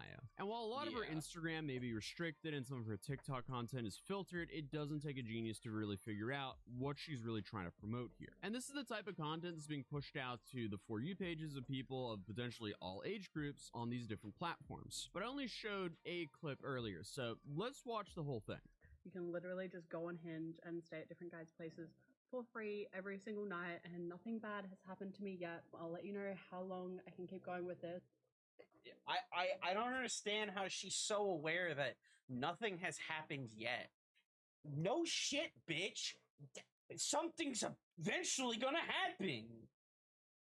Until I'm sleeping in my car. It's like the law of large numbers, dude. Because they do only last a few nights and then they break up with me because they realize I'm using them. But so far, so good. Okay, so to a lot of people, I hope it can come across as rage bait, and I also understand the general population gets that meeting various strangers online back to back and asking to stay at their homes for like unspecified amounts of time is like asking to end up on some sort of true crime channel. But it's not hard to believe that there's people who don't have the context of what she's promoting with these videos and might take it for some reason as legitimate advice and consider, hey, let's try this out. I'm poor. I don't have a lot of money right now, like most young people, and that's a scary thing to do. Yeah, that's awful advice. Please don't ever do that. But this isn't just like one-off video. This is kind of like her brand. I just found this on my floor and got so excited thinking one of my men left his card here. And it's just I don't know what this is. I don't think it's a credit card. And I don't know who the Harry is. If anyone knows a Harry, I don't know who that is. Again, this is a slippery slope. This, it's quick for this to not end well. So using somebody's credit card without their permission, that's a felony. Well, and you don't only have to worry about guys either, because that Slender Man girl, she went on the run just like yesterday or something, so that's also horrifying. Also, yeah, FYI, if you see her, call 911 and stay away. Definitely don't ask if you can go spend the night at her house. But obviously, there's been a whole rise of the whole, you know, soft girl and princess treatment trends on apps like TikTok and Instagram, because there are tons of impressionable young girls who are being told that their greatest aspiration should be to not have to pay rent and instead rely on sometimes completely random men from Hinge. And I mean, hey, if you're lucky enough to have that in a stable relationship with someone else, that is awesome. I would absolutely not rely on Hinge dates that you just met to do that for you, though, because that's where things get dangerous. And not only dangerous, just imagine the stress of going, oh, I don't know where I'm going to sleep when this guy inevitably realizes that I'm just using him for free rent and I could be kicked out either tomorrow or the next day or the day after. Do I have a date lined up for then? Because I can't be lining up dates in front of him, because then he'll definitely realize that I'm gonna be, you know, using him. So it's like all this like sly maneuvering. You're living this like double life. I don't know. It just sounds so incredibly stressful to me. Now, obviously, being poor is also stressful, but having a whole bunch of roommates sounds way less stressful than this. When I was going through my era of, I don't know if I can afford dinner tonight, thankfully, I had 5 other roommates. So sometimes we just shared dinners. Actually, no, that happened all the time. So that's what bailed us out when one of us are running low. Also, it builds strong connections with people. So, hey, there's nothing wrong with roommates. That's way better than sleeping with a new Hinge date every single night. That sounds pretty, where am I going with that?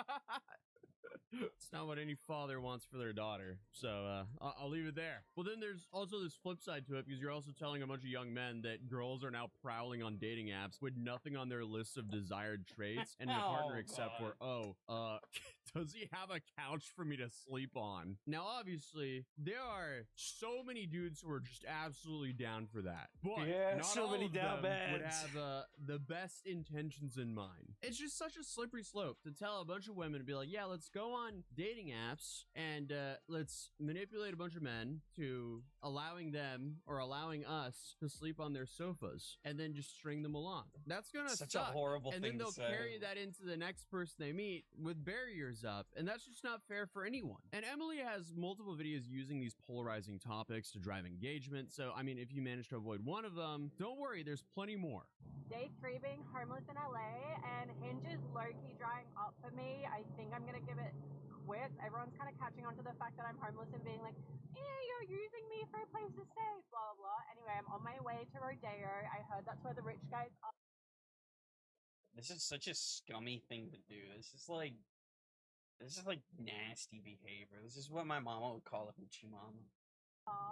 So hopefully we find one. I only need a place to stay for tonight. I'm homeless. People are catching on to the fact that I'm using them for free sofas. So I'm on my way to like the most expensive area in the entire city. Awesome. Because Tiger said I can stay at his tomorrow night when he gets home from tour. Oh, yeah, okay, never mind. That makes sense now. Okay, well, why didn't I see that? But worst case scenario, I sleep in my car. This is a sick 2026 480i BMW. It's so lit. It's so comfy. I'll just sleep in here. I'm chilling. And if you're hot, never pay rent. There is no such thing as a 480i. What? A 440i? There's no 480i. Yeah, there's no 480i. I was like, hold up. They haven't got that high up in the numbers. Yeah, I can basically confirm the Tiger Woods stuff has to be bait. There's no way that's real. So yeah, who knows? Maybe all this is bait. Hope She knows Tiger. What? There's so many plot holes in this. Hopefully it is, but apparently this is her entire brand. So whether it's bait or not, a lot of people think it's real because clearly there's been a lot of backlash online because of it. We got another one here. Day 9, homeless update. One of my boyfriends, we live in hell. Day 9-ish of being homeless. I just left one of my boyfriend's places. He said I can't stay again tonight because he has shit to do, whatever that means. And just kind of What's drying up, up for me. swaggy Everyone's like baby? pissing me off. They're being rude about the fact that I'm homeless. So I'm gonna go to Burley, go for a hot girl walk. I've done my makeup just to walk, and I'm gonna go ask every hot guy for their number and then see if I can find a place to sleep tonight. Otherwise, I'm sleeping in my car, which is fine. This is comfy as not complaining at all. Okay, so she's no longer in a BMW here. Wait, this must have been this is earlier. This is ages ago. So she's still doing it. The video we saw earlier, that's like a way more recent one. So she's been doing this for a minute, bro. And then like you'll get comments of like, no way. Yeah, this is probably a real guy as well. I can't tell, but it looks like it's a real guy. He probably is like what, 60? And he's like, I would love to adopt you. Yikes. But she also does this when she's traveling. So wait, she's also doing so she's been homeless in Vegas for 8 days in this series. So this is like going on perpetually, it seems This is like. But in weird. this series, she's been homeless in Las Vegas for 8 days. If you're hot, never pay for accommodation on holiday. I just found 2 hot guys in the casino and asked if I could sleep on their couch. And now I'm on the couch in a 5-star hotel, and look at this view. What a fascinating use of free will. Okay, Yeah, so I agree. because I have a little bit of hope left in society, I think this is not real. But also, it's I like think the other it's flip side. real. Lots of people see this content for what it is and they just completely ignore it. But you also have to consider some of the people who are likely young who will see these videos and believe, hey, that's a good idea. I could go stay in 5-star hotel rooms in Vegas for free. And that's where it becomes a slippery slope. But it's safe to say, everyone seeing the situation seems to be pretty divided. So yeah, obviously, even if all of this is engagement bait, there's at least one comment calling Emily a queen for these videos and asking her to teach her how to do so. Meaning this very well could be influencing people to do this. And you also have like the flaunting of her relatively expensive cars in these videos and articles claiming that her issue isn't money. It's Then what? Why do you get an expensive? I don't get the point. The expensive car. that people won't rent to her. And I'm just gonna say, I don't believe that. I don't believe that at all. Because as long as she's getting money deposited into her bank and she's making 3 times what the place is charging for rent, she can get a place. And worst case scenario, let's say, like, hypothetically, all of these landlords are just denying her. B&B. You always have Airbnb, and you can do a long-term rental on Airbnb, and it can be not as expensive as, you know, short-term renting an Airbnb. I have plenty of friends who have gotten Airbnbs in pinches between apartments, because often when you rent an Airbnb for a full month and you're not in like some massive city or like tourist hotspot, it will not be that much more expensive than, you know, a normal monthly rent for like a 1-bedroom or whatever. But this is just from my experience of looking around and from what my friends have done. And obviously you could probably find examples of showing, you know, 1 month of an Airbnb is like way above the market rate for certain cities. I'm sure that could easily be the case in plenty of cities. Could also By the just way, go she's outside of promoting a 2 city. things here technically, like, you know, staying at random dudes' homes that you meet on Hinge, and OF by flexing these expensive cars that she's driving around. And again, hey, I support everyone doing what they want to do as long as it doesn't hurt anyone else. But I do think it's important to, you know, acknowledge how this kind of content could affect young people, because all of this is being broadcasted all across, you know, TikTok, Instagram, and YouTube, where a bunch of young people are. Because essentially she's branding it as a like life hack to make it go viral. And obviously it's controversial, hence why we're talking about it as well. But regardless, it's definitely an awful idea. Apparently she also did this like POV you trust a man challenge, which ended up injuring her. I didn't know this was a trend, but apparently the whole bit is you run down your friend by accident in the name of a viral TikTok video.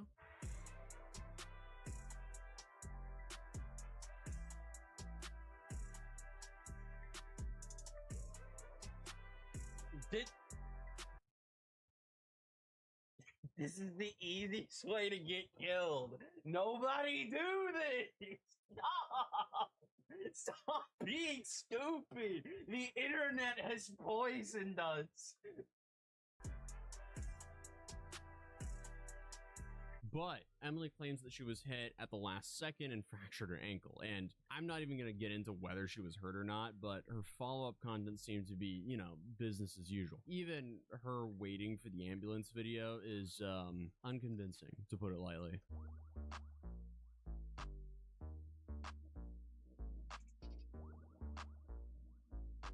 Okay, all right. I think it's all fake. I don't even know how to respond to this, because if it's fake, it's stupid. If it's real, it's even more stupid. That it is what it is, I guess. Because obviously these influencers are not above rage baiting. If anything, it just boosts their stuff. And then it puts me on the fence of like, okay, do I cover this and indirectly signal boost this? Or True. do I also cover this to be like, hey, this is a dangerous thing that she's spreading and people should not be, you know, staying at a new Hinge date's house every night. That's a really bad idea. Confession, I've always been really jealous of people that have a double chin, because like it looks so funny. Like I literally have the sharpest, most perfect jawline ever. Like it sucks.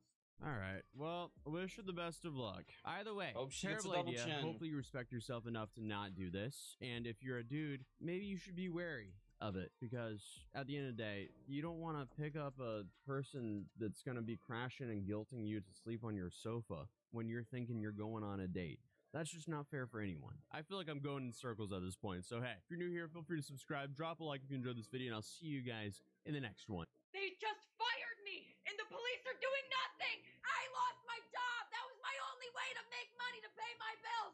Oh, please tell me that this is the fucking HR trans lady. TikTok DoorDash driver just went from No. viral victim to felony defendant after she came online, saying that she was essayed on the job, and now she's facing years in prison for the video that she posted deserved it. herself. 3 days ago, October 12th, 2025, I was a victim of SA by a DoorDash customer while I was doing my job as a DoorDash driver. The DoorDash customer requested that their order be left at their front door. Their front door was wide open, their lights were on, they were sleeping on the couch within eyesight of the front door with their pants and underwear pulled down to their ankles, and they were indecently exposed to me. Well, as it turns out, that's not what happened. Exactly what happened. If you need a perfect example of how fast a viral victim story can flip upside down, this is it. Because this video was posted in mid-October by Olivia Henderson, or IRL Monster Hideall on TikTok, and she went viral pretty fast as a DoorDash driver who claimed that she was SA'd on the job. And now, as of last week, she's been arrested, charged with 2 felonies, and could be facing years in prison. And depending on who you ask, she's either a woman who reported a traumatic event or someone who turned a drunk sleeping customer into content and then lied about it for clout. I reported it to DoorDash, and DoorDash did ban the customer, and then 2 days later, DoorDash banned me, which doesn't seem unrelated. They didn't even provide me a reason for my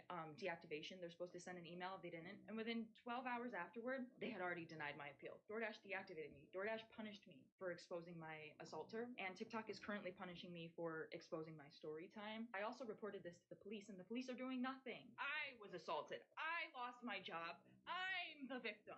Yeesh. So this whole thing You aren't starts back in assaulted. October 20th in Oswego, New York. Olivia was delivering an order for DoorDash, and according to her, the customer had asked for the food to be left at the front door. She said that she walked up to the house. If you get the instructions, leave it at the front door. That doesn't mean, hey, if the front door's open, go ahead, go on in, make yourself at home.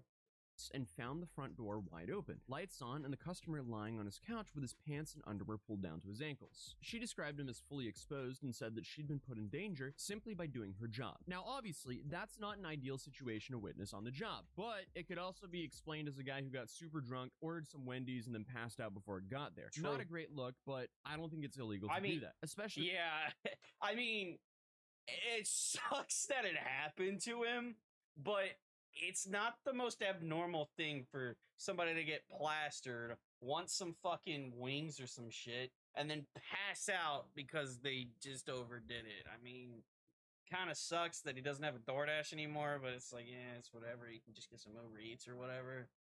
because he was in his own house and he wanted the order at his front door. But Yeah. more on that later. So in her first series of videos, she told the story with the tone of someone who was still shaking from what happened. She said everything was caught on camera. She also said that she didn't want this to happen to any other women, which is why she came forward with this story on TikTok. And with the video, she also reported this to DoorDash and the police. And her initial post grabbed more than 22 million views for a brief moment, and TikTok seemed ready to rally around her. But that didn't Until last long, they banned. because within days, TikTok removed her video for violating community guidelines, and the talk around her started changing, because she posted more videos saying that TikTok kept trying to silence her. And then she said that DoorDash fired her for reporting an incident, and she said the police were punishing her instead of helping her. So see, that seems odd when three entities...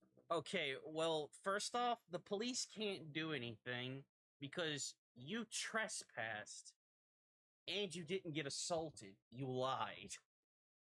Are suddenly going against her at once. I'm sorry, but a man who is passed out cannot assault you. He's passed out. I mean, quite honestly, he can't do anything. There's a good chance he's not even breathing. What's going on? One of the biggest points in chaos of this entire story is the debate over whether Olivia actually walked up to an already open door or pushed it open herself. In the first video, she insisted the door was actually wide open when she arrived, meaning the guy on purpose left his door open for her. Thus, as she claims, he left himself exposed for her to see. But pretty fast, other creators started putting out screenshots that showed that she had quietly deleted an earlier version of that video, one that showed her nudging the door open before panning to the sleeping guy on the couch. And the original clip was deleted, but I don't think this has anything to do with TikTok silencing her here, because she posted a video of a dude laying there exposed on his couch in his own house, and she posted it for millions of people online to see. It's also not illegal to be naked in your own house. It's your dwelling. I don't know about you guys, but I think the video got deleted because of that. So obviously, that's not allowed on the platform, hence why I can't show the clip here. But there were these side-by-side screenshots that started popping up of whether the door was closed or left open. Either way, dude is in his own house, so is this illegal? Doesn't matter. No. But my main question is, why is she walking around in this dude's house? I find it very strange that she wants to say that she was assaulted, but it's quite clear that this man is completely passed out. He's not getting up. And if he does get up, the fact that he looks like he's just fucking straight up plastered, he's not going to get anywhere near you. He can't. I would go as far to say is he's out, like blacked out. Like, drop the food on the doormat, take a picture, and move on to your next order. You don't need to be hello?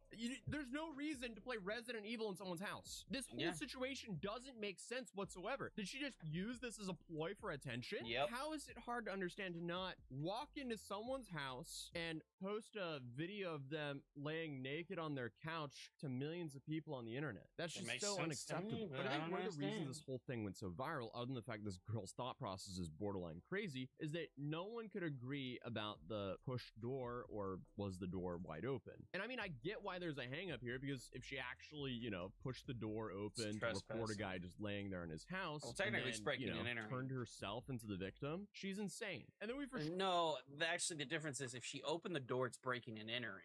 Even though she didn't technically break, it doesn't matter because once you have to use any type of force to enter said property, that's breaking and entering. If she just walked straight in, it's only trespassing, which isn't as highly contested. have another member of the Hall of Fame of Influencer Morons. At this point, I Yeah. need to start holding introduction ceremonies for these kinds of idiots, because I should be starting my videos like, welcome to the newest idiot who's now facing jail time for some social media content. Yeah. Because at this rate, I'd say a lot of my videos are kind of like that. Anyway, people were arguing about the lighting, angles, wood grain, everything. But this is where the story took a life of its own, because while she was telling millions of people that DoorDash and TikTok were trying to bury her truth, police were piecing together a version of the events that looked very different from what she originally stated online. Because eventually, the police stepped in with their own findings, citing Ring doorbell footage that reportedly showed her opening the door herself. Ma'am, why did you do that? So, ladies and gentlemen, they got her. Sir, I have your DoorDash. Oh, ew! I'm a victim! Number one, why would you ever do this to begin with? And number two, why would you do this when there's a Ring doorbell camera right there next to the door It that glows you're blue. opening? Like, did you not think he was going to review the footage after you exposed him to millions of people online with his pants down? What did you think was going to happen? Either way, according to the police in Oswego, the man in the video was not sitting there waiting to expose himself to the delivery driver. He was sleeping and drunk, lying on his couch. In the case of the male, was incapacitated and unconscious on his couch due to alcohol consumption. So no, so any fucking thing that she said about being assaulted, no, he just completely blacked out. That's just all it is. He probably went to go open the door after he ordered, realized it wasn't there, laid on the couch, passed out. With no idea what was going on. And thankfully for him, the doorbell camera footage reportedly showed her opening the door herself, which does not add up with her story. So DoorDash then finally responded with its own statement. Without naming her, they said they take these kind of reports extremely seriously, and they never deactivate someone for reporting it, full stop. But they said that posting a video of a customer inside of their home, along with their personal details, was a clear violation of their policies. They Yes. said that was the reason her account was deactivated, and they rightfully deactivated the so. customer's account too while they were investigating. And they also added that she still had full access to her money. Then everything hit a wall on November 10th, because that's when officers arrested Olivia Henderson and charged her with 2 counts of Class E felonies: unlawful surveillance and dissemination of an unlawful surveillance image. And these charges usually apply to people who secretly record others in private settings: bathrooms, bedrooms, changing rooms, that kind of thing. But the legal idea is the same. Recording someone inside of their home when they have an expectation of privacy is criminal, even if the camera is technically outside of the door. Police said that she filmed a sleeping person and posted it publicly, which is exactly what these laws are written for. So the bottom line is, well, honestly, if he left the door completely open, it wouldn't be this way because you can't trespass the eye. But they said that they found her on the Ring camera opening the door, and that's why it's a felony. police Unlawful found surveillance. no proof of SA, and the man was asleep. And Olivia admitted the instructions for her order said to leave the food at the door, not inside of the home as she filmed. Her last TikTok was posted on October 26th, right after she said that she was being punished for reporting what happened. After the arrest, she didn't post anything at all. No defense, no clarification, no follow-up about what she plans to say in court. Her current next hearing is on December 4th, and depending on how the judge sees all the evidence, she could be looking at a whole lot of time here. And this could Yeah. range from probation to years in state prison, because it looks like a Class E felony in New York can carry up to 4 years, and she's charged with 2 Class E felonies, so that could be a combined Hopefully maximum of she 8 gets years all in 8 prison. years. Either way, it's no longer a She he deserves said, it. she said, and it's definitely not a conspiracy that TikTok doesn't want you to hear about. This is a criminal case with evidence and surveillance footage that was provided by the perpetrator, yet again, for clout. How does this keep on happening? Now, obviously, gig workers deal with real risks every day. Yes, women face real threats with with entering private spaces alone. And yes, some companies have absolutely punished workers for speaking up. But if you film someone in their own home, post it online, accuse them of a crime that the police say never happened, and then you claim that you're being silenced when the platform you're on takes you down, you're in for it. I was working. I was literally working, and they deactivated Nice me. thrust. This is related. They just You been punished well? me for posting. You having a good about my Thanksgiving? faults while door dashing. They just fired me, and the police are doing nothing. I lost my job. You committed 2 Class E felonies. What else would the police do? That was my only way to make money to pay my bills. Actually, to be completely honest, it's not the only way. It's just the only way that you're willing to. I'm just saying, that's not advocacy. That's just clout chasing. So No, I would call it psychotic. So it'll be interesting to see what actually happens in December, and I'll keep you guys posted as more details come out. So feel free to subscribe. Yeah, I'm also, if a girl walks into your place, she's under your roof, you can do anything. Oh, I wouldn't say that, but this man was passed out, completely fucking unconscious due to alcohol. He didn't do anything wrong. He got drunk, he ordered Wendy's, and then fucking he passed out. Like, Jesus, dude, it's his house. You can do whatever the fuck you want in your house.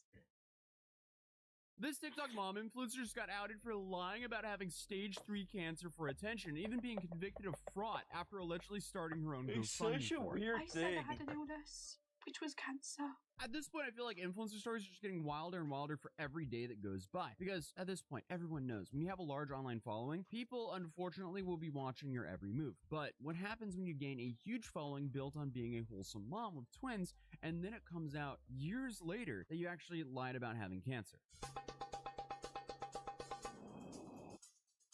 Yeah, I don't know. That's rough. So, let's find out. Because, unfortunately for Brittany Miller, a 29-year-old mom TikToker from the UK, this is her current reality. And it's safe to say her fans were shocked when Brittany recently posted a nearly 6-minute-long apology where she admits to the accusations that she lied about having cancer back in 2017. Because this was news to basically all of her followers. And I'm saying, like, real news because this happened, like, what, 2 weeks ago? Even though the actual... Wait, how do you have, what, it's like, it's 2025, so 7 years of just, you have cancer and it just goes away? The situation of her faking cancer was all the way back in 2017. But this video really blew up, like... What do you call teacher who talked to a student in her class about her family, personal stuff? What do you call that only with you and she more lenient and warm? I don't know. Way over 10 million views already. And again, the crazy part is all of this happened back in 2017. And there's been tons of speculation online to what really happened since. Brittany's old best friend Forever had even come out with receipts of her own just a few years ago in an attempt to prove her side of the story. But nothing concrete has ever came out until November 4th, 2025. Yeah, like 2 weeks ago. The Sun broke the news that police had confirmed that Brittany was indeed convicted of her crime. Fraud by... Is there a word for that and they tell them keep in touch? No, it just seems like a predator. False representation. And in July of 2020, she was given a conditional discharge for 12 months and was forced to pay compensation and costs to the Crown prosecution. November 4th, 2025. Yeah, like 2 weeks ago. The Sun broke the news that police had confirmed that Brittany was indeed convicted of her crime, fraud by false representation. And in July of 2020, she was given a conditional discharge for 12 months and was forced to pay compensation and costs to the Crown Prosecution Service. Oh, this is the UK, that's why. Oh, where's that, bay leaf? I don't have a bay leaf for dinner. That must have been cilantro and the guac. And the confirmation resulting public pressure forced Brittany to finally address the rumors that have been following her on social media for years. I said something to someone within my immediate circle in confidence. One stupid sentence that I deeply regret. I said I had an illness, which was cancer. I didn't do this for malicious intent or to scam people. I did this out of desperation. I did it to keep the people close to me. Yeah, this situation is just so wild. So, who is... How does lying help keep people in your life? Brittany Miller. Well, like I said, she is a momfluencer from the UK, so I'm not necessarily the target demographic here, and I haven't seen any of her posts until this happened right now. I don't know, So in it's the tear-filled apology that we're talking about today. And that being said, she does have 3.5 million followers on TikTok, so clearly her content does resonate with a lot of people. That's and Brittany's weird. videos mainly consist of her sharing recipes, going on grocery runs, and plating absurdly large meals for her and her family. And she also shares a lot of her twin sons, which also is that kid on a leash? Meals for her and her family. And she also shares a lot. Oh no, it's attached to the back. I thought it was attached to their neck. Lot of her twin sons, which I mean, it's still a leash, but I thought it was attached to their neck, not their back. Also is a controversial topic by itself. So the twins having that. Boys, is it nice? Bit of bread and butter with your chips. And that's my dinner. Because, you know, content creators using their kids as the main focus of their videos and having them grow up performing on camera is a story that we've seen time and time again, and it's not like that hasn't ended badly before. Let's be real. We're kind of seeing time and time again that vlog family kids are growing up, and we're kind of realizing that they're just unregulated child actors, and that's a slippery slope. In regards to the mom, people do love her, and her very wholesome, very beige family content. Brittany and her partner Talking to me about her sons being pregnant when another son kind of weird. I don't know what this conversation is about, Impact. Honestly, this is all fucking weird. Routinely show off their matching outfits and present as this like perfect happy family, and I'm definitely not saying they're not, but it definitely came as a huge shock to most reviewers to hear Brittany get on her TikTok account and admit to terrible lies seemingly out of nowhere. But it was actually due to the fact that the Sun had published their article stating that the police had confirmed them that Brittany had been convicted of her crime, fraud by false representation, and given a conditional discharge for. I don't want you to do that, Impact. Honestly, it weirds me out. I'm not gonna lie. Just hearing the cliff notes, I'm good. But thank you. 12 months and was forced to pay compensation and costs to the Crown Prosecution Service. And again, this happened back in 2017. So when Brittany... Yeah, you should block that. Honestly, Impact, if somebody makes you feel uncomfortable, I just want to point out that your email and your phone is for your convenience, not other people's. States that she was struggling mentally and chose to lie to keep people in her life close to her as opposed to doing it online for clout and money. So I never wanted to talk about this time in my life because it was a very difficult time for me. So back in 2017, I had Yo, what's up, extremely Zion? bad How you mental health. doing? I was depressed. I was lost, I was confused, I lost my partner, I lost my job. I said something to someone within my immediate circle in confidence. One stupid sentence that I deeply regret. I said I had an illness, which was cancer. I didn't do this for malicious intent or to scam people. I did Sounds this like out of desperation. I did it to keep the people close to me, to keep the people in my life close to me. And I mean, honestly, it might have never gone further than that, but according to the article in 2020, when Brittany had grown a decent-sized following on her social media, she did a collab post with a breast cancer charity. And this is when her ex-BFF couldn't hold it anymore and decided to come forward with the story. And essentially, she exposed Brittany for lying about her health and accused her of starting her own cancer fundraiser That and is so profiting off of fucking it. And she also provided nasty and screenshots of weird. text exchanges where Brittany is basically guilt-tripping her friend for not going clubbing with her in between chemo sessions. Their best friend at the time. You can't club between chemo. You can't drink. She was awful to her. Like, she was awful to this girl. And she kind of blackmailed her into doing things with her. Like, oh, well, it's, you know, my last day before I start my next round of chemotherapy and you won't even come out with me. And basically trying to guilt trip this girl into going on nights out and going on piss-ups. It was a round of chemo. Okay, I thought she meant like in between 2 chemo sessions. Okay, that makes more sense than like chemo clubbing chemo. With her because of her chemotherapy. And there's also the screenshots of someone who is alleged to be Brittany sending out emails soliciting donations for her fundraisers that she set up. But again, there was no concrete evidence at the time, and Brittany's followers continued to support her blindly. Now, in Brittany's apology video, she claims that she wasn't the one who set up the GoFundMe, and that she knew about it, but had it shut down after people started donating. And overall, she's still adamant that she made no money from it. People that I told then told a couple of others, and there was a fundraising page made on behalf of me, which I knew about. And as soon as I saw there was donations, there was 2 donations, I had the page immediately shut down and I didn't take a penny from it. But now, I guess, the police have confirmed that she was charged with fraud by false representation. So it's assumed that this was true after all, despite what Brittany's saying. She also does admit to lying about having stage 3 cancer, but also said that she only told one person. But then that snowballed out of control. And the only reason she told that one person was allegedly to keep them in her life. And Brittany is essentially blaming her poor mental health, and to be fair to her, does take accountability and own up to it. As far I had such poor mental health. I had to pretend that I had stage 3 cancer. I had such bad cancer. as I know, she wasn't famous in 2017 and wasn't posting about this. But if she was still sending the GoFundMe around to friends, that's pretty shady. Plus, then you have the screenshots of her guilt tripping her friend, so you still kind of have to consider how insane that is. It wasn't just like one simple lie. But this is crazy because this happened before she was relevant on social media at all. But it's safe to say that Brittany didn't clear everything up to her fans because she had to come back days later with a follow-up video explaining everything again to clear up confusion. She tries to say that she wasn't using her mental health as an excuse and that she did not set up the GoFundMe. Still feel like there's unanswered questions and a few things that I want to clear up and get off my chest. So the first one being is the fact that it's still being portrayed as if I said what I said to scam and take money from people. This is not the case. There was no malicious intent into why I said what I said. I said it out of pure desperation to keep the people in my life close to me. Yes, there was a fundraising page made on behalf of me, which I did know about, and I am guilty of that because I enabled it. So I am guilty, and I am so sorry for that. As soon as there was donations made, So I had the did page she immediately make shut it? down because I didn't say what I said for that. And the third thing being is the fact that people are saying that I'm using mental health as an excuse. Mental You are. health is not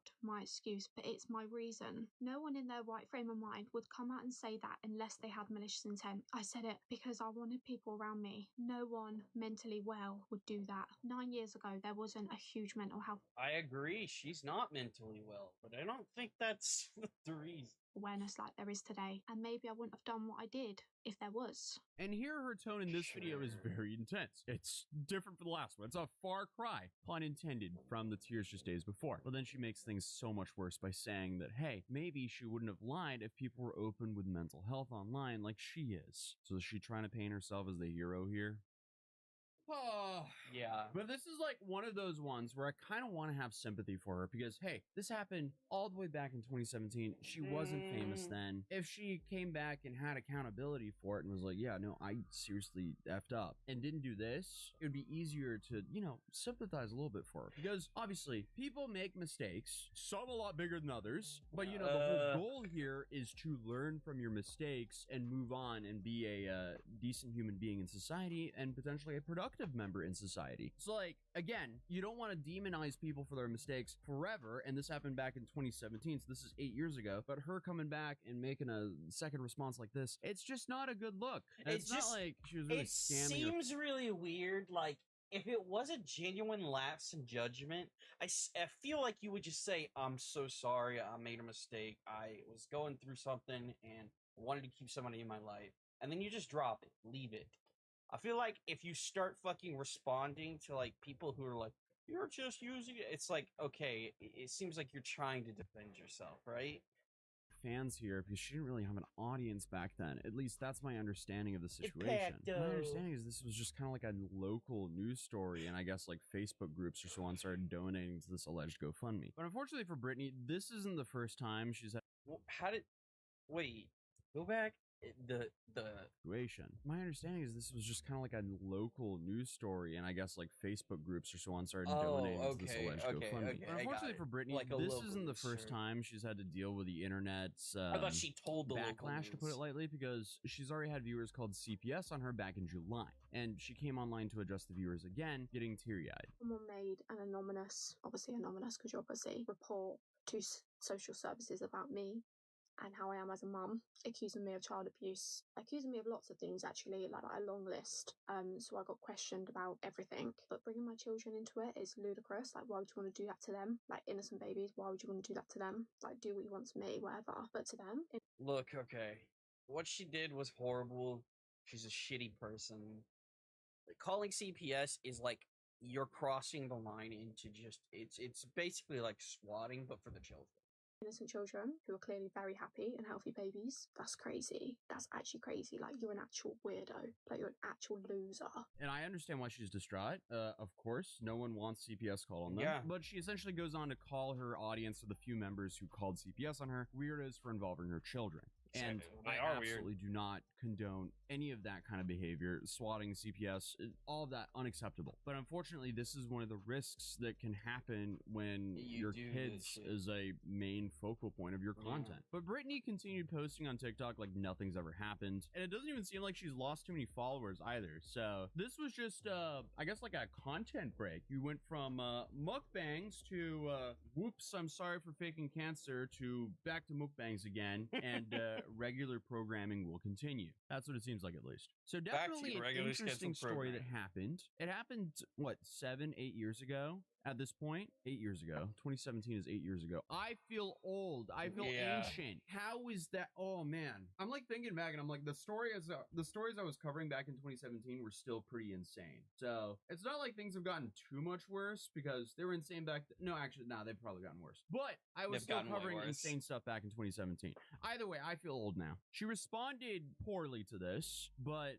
she should also not be demonized for this forever. I don't see like any real proof of her like scam. Like, she didn't scam like hundreds of thousands. She didn't, I don't Yeah. even think she scammed over $1,000. But she claimed she didn't profit from it. But the courts, you know, gave her a. So I don't know. Dude, it's so many back and forth. I'm very torn on this. Obviously, you should never fake cancer. I despise anyone who would do that. I've lost one of my best friends to cancer growing up. I've lost my grandmother to cancer. Like, cancer. Everyone hates cancer. And everyone Yeah. thinks that anyone Nobody who likes fakes cancer. cancer is a piece of shit. But still, 8 years ago, you should learn from it by now. Hopefully. And obviously, I don't see her repeating that anytime soon. I don't know. This Hopefully. is just such a one. I'm not a fan of her. Yeah, no, it just doesn't sit right with me. Yeah, I no, don't like her, I but I don't this. think she should But suffer. the thing is, especially with the For You page algorithm content, this will kind of just be forgotten. Yeah. She'll just come up on 'Cause she's people's on- feeds, she's and on TikTok. no one will remember that. Nobody's and gonna she'll remember just anything. continue on with her career, and that's most likely what's going to happen. Hopefully, she learned from this. At least, you know. Let's just pray that she learned from this, realized, oh, I shouldn't fuck with the internet, and hopefully stop using her kids. Taking cancer and her people leave terrible the kids alone. response, and moves on without repeating that. But yeah, sorry this video was more ranty than my usual programming, but this massive mistake just cost David everything, as he's now a suspect in this awful tragedy. And I don't know how, but somehow this case just keeps on getting so much worse. As it's now been a couple months since the singer went into hiding in the middle of his tour after a body of a girl linked to him was found in an abandoned Tesla by his home, leading people to find out the chilling potential clues left by David online for years. And honestly, I mean, this story has been impossible to avoid for the last couple of months, because it just keeps on getting haven't more heard and of it. more sinister. So I'm going to give you a content warning here. And originally, I wanted to wait to upload this video until we had an arrest, or at least something. But as the weeks went information. on and even months went on, we still have no arrest. And I think, if anything, people are more confused now than ever. But he was finally just made a suspect. And at this point, I feel like the internet is kind of looking at the detectives like Wait, so everybody suspected him, but the police... Okay. their Internet Explorer or something working on dial-up internet. So today I thought we'd break down what we know and the updates to this entire situation. So first and foremost, the horrible news first broke on September 9th when employees at a Hollywood impound lot noticed a foul smell coming from what seemed to be an abandoned Tesla. When police arrived and searched the vehicle, they unfortunately found the remains of a 15-year-old girl, who was later identified as Celeste Rivas Hernandez. And the Tesla was quickly discovered to be registered to the singer David, who was actually on his North American leg of his tour at the time. And at first, everyone assumed it was this like terrible tragic coincidence. But as more details came out and more people looked into everything from David's posts to his music videos and I guess his whole digital footprint, things started to get pretty creepy. And obviously, before we cover this, legal disclaimer here, I am not accusing David of anything. We're just This is all objectively alleged. looking at all of the information Alleged. that has been gathered by the media. So Allegedly. first and foremost, who is David, or David Anthony Burke? He found his way to fame by creating his own music for his Fortnite edits to avoid copyright strikes, which is relatable for a whole lot of creators of music. Who is David, or David Anthony Burke? He I'm professionally as D4BD. is an American singer and songwriter. In 2022, he released the singles Here With Me and Romantic Homicide, which gained widespread popularity on TikTok.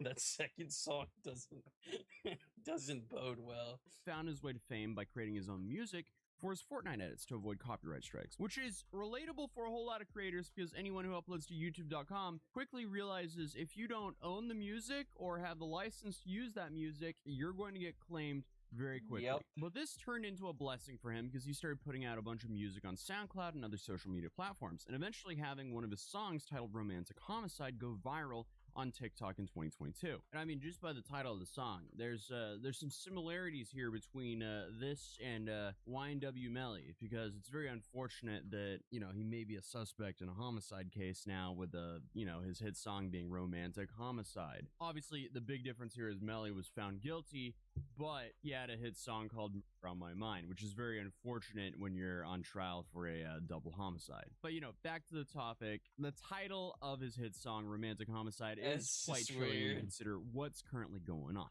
Plus, the video was posted the day of Celeste's birthday. You know, that's not the only eerie coincidence here. But the online success of his That's music led him to being weird. signed to Interscope Records, and a couple months later, released his second single, Here With Me. David continued to grow and got huge opportunities like opening for SZA on tour and creating music for TV shows like Invincible and Arcane, which is insane if you think about it, because Damn. the guy is only 20 years old and he's already accomplished this much. Jesus And it seemed like Christ. everything was going well for him on the surface, but it turns out there was potentially a dark secret hiding behind everything. Or maybe it was just out in the open, but no one noticed it. Because 8 days after the news of the body being discovered broke, it was announced that the remains had been identified as Celeste Rivas Hernandez, a girl who had been missing since April 5th, 2024. And at the time, she was only 13 years old. And what made things even wilder was she had a tattoo on her finger that apparently matched the one that David has as well. And her mother reported that she was dating someone named David, but she had never met him. So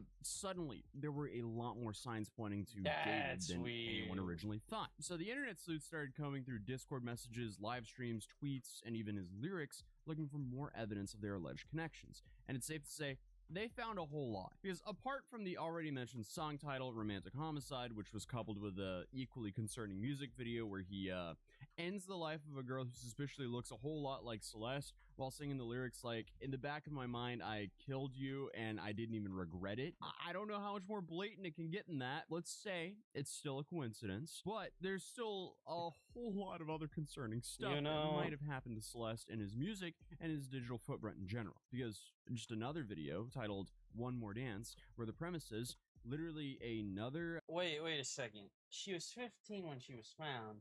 He's 20. Oh god, that's even weirder. murder where the body is stuffed in the trunk of a car. So, you know, I guess she was stuffed in a frunk rather than a trunk, so that's the only difference here. But again, that girl in that music video looks a whole lot like Celeste. And that led everyone to question, is he essentially trying to like confess without confessing and get away with parading potential evidence around right in front of everyone's eyes? I don't know. Nobody knows yet. But like I said though, it wasn't just his music. You had old screenshots from Discord and Reddit started popping up that seemed to make it obvious that David's community was at least aware of this inclination towards underage girls, as well as his connection to Celeste. And this seems to be the Celeste that we're talking about today. And here there were chats with David and a user named Celeste in a Discord server where they're clearly flirting and claiming they were expecting a baby. So yeah, again, this is just so confusing, and this is on a semi-public Discord server. And then you also had other Discord users who seemed to confidently tell people that David and Celeste were dating. But of course, it keeps getting worse because there are a few messages from people in this server actually calling him out for allegedly having a part in Celeste's disappearance and trying to solicit young girls in general. So it seems like there were a few people in his community trying to get this information out long before Celeste's body was found. Like, take these Reddit posts, for example. There were clearly people calling him out for this. And it's also interesting to note the similarities between the details, like using the initial C, and the girl being from Lake Elsinore, just like Celeste. It just added to the mounting pile of things that did not make David look great in the slightest. And it's also crazy that at the time, people were dismissing this as gossip and actually attacking the original posters for feeding witch hunts. Because now, it seems like there's a good chance he was connected to this very young girl in some capacity at least, even if he had absolutely nothing to do with the crime. So naturally, tweet after tweet went viral exposing future potential clues that made David look more and more guilty. Old unreleased songs titled Celeste, and even clips from the 2024 live stream where a girl who was said to be Celeste calls him out for being weird, for being with an underage girl, and I guess referring to herself. That's controversial. It's controversial of kids. Oh my, delete everything. Delete everything. Everything goes. Maz, can we delete all VODs? And then as soon as the stream ends, delete the stream too? And at this point, the general public had started to change their opinion on David and what level of involvement he may or may not have had. Friends of David came out to say they had assumed that she was 19 when they first met her because they were at age-restricted events. But police did confirm she did have fake IDs. So I mean, hey, this could be true. They might have actually not known. But he ended up canceling the rest of his tour when the body was identified, which honestly makes sense regardless of the involvement because, you know, people are going to show up wanting to confront you. And there were a lot of people who were already outraged at the lack of action by law enforcement in regards to arresting David. Obviously, there's an investigation happening behind the scenes, and we still to this day have no idea what's actually happening now. But there have been a few videos from Law and Crime Network uploaded over the past few weeks featuring a private investigator who was hired by the owners of the home David was renting. He said that the homeowners hired him because they felt in the dark in regards to the search conducted on their property and what items of theirs could have been possibly been seized during it. But they also wanted to do their own due diligence and supply the police with any additional information they were able to find. And it seems like this private investigator did in fact find a few interesting things. Things like the alleged identity of the last person to drive the Tesla and to park it on the street where it was eventually towed. Do you know who was driving that car, that Tesla? As far as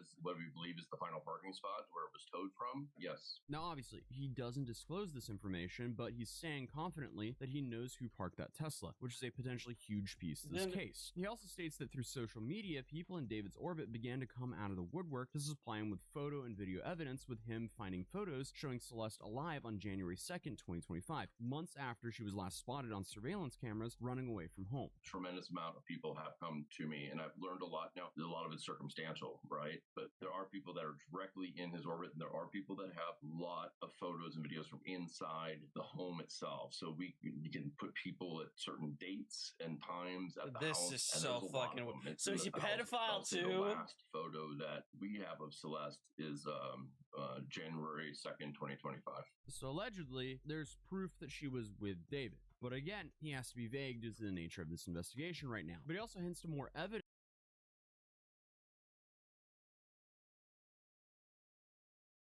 So he owned the car too. That might make David look even more guilty. But obviously it's hard to know what this could be. It could be anything from like lyrics to emails to actually interviewing people who knew him. There are some things that, and I'm talking physical evidence, that there could have been greater plans as far as getting rid of her, and it's scary, sadistic stuff. And that's why we're trying to learn more about that. I wish I could say more, but for obvious reasons I can't. A good point that got brought up that I didn't even know about was the fact there was only one key to this house, and someone was in the house, with the Tesla being parked nearby while David began his tour. And if this ends up being the same person as who parked the Tesla, it's looking like we have someone who might know what really happened to Celeste. There's only one key to that house, and who had that, and who had access to it, and who was in it, because who had that key is probably the same person that, you know, had access to the Tesla. But the private investigator also gave us some pretty helpful clarification in regards to the stage of the investigation, since it all started to seem like nothing was happening at all, and that David may have actually been cleared as a suspect. Like, take this tweet from, what was it, October 3rd, that links to this article here that made it kind of seem like David had potentially been exonerated based on its awkward wording. But what the article actually says is the police haven't been able to confirm if her passing was a result of foul play or something like an overdose. So currently, the authorities are reportedly not seeking a person of interest or suspect at this point. Wait, do they not know how she died? Is there like, there was no like toxicology or autopsy? Point of the investigation. To be clear, okay, David Anthony Burke has not been officially implicated in any crime, any wrongdoing. He's not been charged. He's not been named a suspect, not a person of interest. Obviously, his connection is through the car and these reports that he had some sort of relationship with Celeste. And the private investigator confirmed this, saying that, you know, currently they still need to confirm what crime actually happened before anyone can start pointing fingers here. I saw a headline saying, you know, they've confirmed that it's not a murder, not not homicide. That's not what they said. They said they're just standing on their previous statement. You know, listen, a crime definitely occurred, and they even say that at least concealment of the body. So at the minimum, it's a concealment of a body. But if the toxicology report comes back that her passing was a result of an overdose, it is no longer a murder investigation. Instead, just about the crimes that were committed as a result of an overdose. They're still relying on what's going to come back from the medical examiner's office, since there's not a determination there, at least publicly. What is like definitely concerning about this though is there's a chance that this only ends up being a misdemeanor for the people involved, since apparently concealing evidence, even a body, is technically only a misdemeanor in California. If someone just moves California's just a fucking wasteland, ain't it? Less body, possibly under California law, that may be just a misdemeanor. There's a law that says every person who, having knowledge of an accidental death, actively conceals or attempts to conceal that death shall be guilty of a misdemeanor. Yeah, no, you're not wrong. You can. How is moving a body not more than a misdemeanor? Willfully conceal and suppress evidence and destroy evidence to hide it from investigators and family and everybody else, and it's still a misdemeanor. Who would have known? Currently, it seems like the police aren't even showing their hands. I'm sure they still have way more information than the general public and an idea of what actually happened, but it won't be shared with us until they know for a fact that Celeste's life was taken by someone. I think if they got a good toxicology, let's say it came back and it was clearly an overdose of some sort, there would have been some sort of indication by now, and that could be then initial charges could be dropped. I don't know why initial charges couldn't be dropped now, even if they have the stack on top of them, because I know that they'll probably say, well, he's cooperating. If it's been 2 months and you haven't got the answer yet, is he really cooperating? So probably not. He's probably, well, counsel's telling him not to, and what's the difference if he's Mirandized or not, you know? So this definitely doesn't mean that he got off like people were claiming. Plus, it was reported that the authorities conducted an overnight raid on a Hollywood Hills house linked to David as a part of this investigation, and the detectives were seen taking a computer and several other items from the home. So, if there is anything to find, most likely they have a whole lot more than just some Discord messages. But there's still no shortage of accusations and speculation being thrown around online, just adding to the media frenzy and muddying the details. Like this clip of some live streamer that claims to show David's bodyguard admitting that he was involved in whatever happened while he was drunk. And it's very clear that he did not know he was on a live stream here. Listen, did you hear about the David case? Yeah. The lat in the back trunk. He was the bodyguard for him. I helped him bury her. It's crazy. No. Hell no. But I mean, after watching that video, it just seems like it's engagement bait. Like, I don't actually think this is a real thing. And the streamer who did this is Cuffham, and I honestly don't think he's above getting someone random to just, you know, say this so we can have some viral clips. But anyway, like I said, no matter what, this is just a terrible tragedy. You have a 15-year-old girl who lost her life, and obviously she is not here to tell her story. And people have been scummy enough to try and shift some blame onto her. And I don't know about you guys, but I don't think victim blaming her is the right thing to do whatsoever. But David, I don't think you can victim blame her if she's dead. Hired the best of the best when it comes to defense lawyers, Blair Burke, the woman who represented Harvey Weinstein. And many people are saying this alone is pointing that he could be guilty. Like, getting the best of the best could mean that you need the best of the best, but also if he's innocent here, it also makes sense to get the best of the best. So who knows what's going on? True. And then you have a bunch of people online who are actually attacking Burke online as well, just for agreeing to represent him. But along with the cancellations of the rest of his world tour, David sponsors Hollister and Crocs dropped him literally days after he was announced as the face of their new collaboration. Additionally, all promotion of his music was pulled by UMG and Interscope. The dude lost everything just about as fast as he gained it. If he loses everything and he's not guilty, this could be like the biggest defamation ever. Because, like, let's say he didn't know anything about it. His bodyguard was there. She did fent. She died, and he concealed the body in David's car without his knowledge. Let's just say that's how it played out. He loses everything for not doing a damn thing. And until he's officially ruled not guilty, people are of course going to be scrutinizing his every move. But on top of that, the internet is also accusing David of moderating his own subreddit, only to allegedly delete critical posts of him amidst this whole investigation. That's okay, so that makes you look really guilty. Into Celeste's death. So apparently, because David was listed as the sole moderator of his account, users accused him of trying to control the narrative and portray himself in a more positive light. But hours later, the subreddit was locked. And then to make things even worse for him now, according to TMZ, an investigator confirmed that he's now a suspect. So at this very moment, it definitely does not look good for David or his actions online. And what's also kind of shocking is there's still no information that's came out about what actually happened to Celeste. You know, I'll just be honest, we really don't know. Nobody has stepped forward, even wanting to be anonymous. Do we not know how she died? Are you kidding me? Have we not figured out how this 15-year-old has died? It's been like several days, or at least 5. We don't know how this child died? That's off the record and said, you know, listen, I know what happened. So it's very bizarre that there's this many people involved that have stayed this quiet for this long, especially like when they're young, and it's like they're all lawyered up. And as of recording this video, that's about all we know. But I'll update you guys when something big in this investigation happens, so subscribe if you're new, drop a like if you enjoyed this breakdown, and I'll see you guys in tomorrow's video. Peace. That's weird that they haven't released how she died. That screams. This live streamer was potentially facing life in prison after allegedly kidnapping his ex-girlfriend at gunpoint, but now, in a strange turn of events, is back to live streaming again. And all of this happened a year after he reportedly caught her cheating on him while they were both live streaming together. So what's absolutely crazy about this story is most of it happened while they were live. And all of this was following about 2 years of an extremely toxic and turbulent relationship. Yeah, it's safe to say that things escalated a little bit more than expected here. So meet Timothy Brooks, better known as Lil Gara, a 20-year-old Twitch streamer who's essentially been building up a decent Twitch following on the Grand Theft Auto role-playing community, which, if you're not familiar with, it's essentially where streamers role-play with other players as different characters in a modded version of Grand Theft Auto 5. I got one guy in the shower with a microwave. Within these servers, they can have jobs, form friendships, create their own story, almost like a simulated version of real life. This guy was a typical young streamer, trying to make it big, doing IRL content mixed with gaming. Man, it's your boy Gar Don Dada.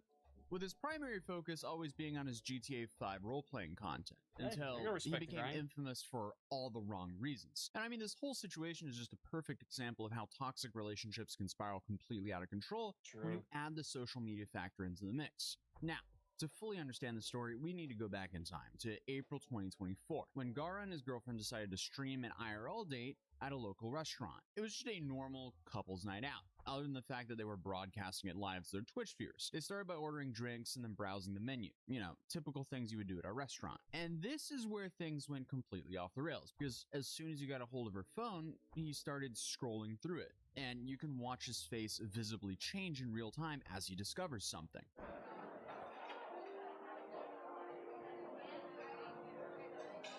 The girlfriend quickly realizes what was happening and snatches the phone back and begins to act extremely defensive. All while, I guess, the streamer just sits there, mouth wide open, completely speechless. What are you doing? What are you doing? Bro, what is your problem? What is your problem? What is your problem, bro? Bro, what is your problem? And then the stream just abruptly ends. So obviously, most people could guess what just happened. He caught his girlfriend cheating while on a date with hundreds of people watching. And the clip went viral back then, even drawing the attention of bigger streamers like FaZe Silky, who has also collaborated with Gara previously. And later that day, Gara called up Silky during his stream to explain exactly what he discovered on his girlfriend's phone. According to him, she'd been getting clever about how she was hiding her supposed cheating. Silky, these are getting clever, gang. You know what they're doing? What? And I noticed this in 1 second. Bro, when they link you, they're unsaving their numbers, so when they call them, it's random numbers, bro. Yo. and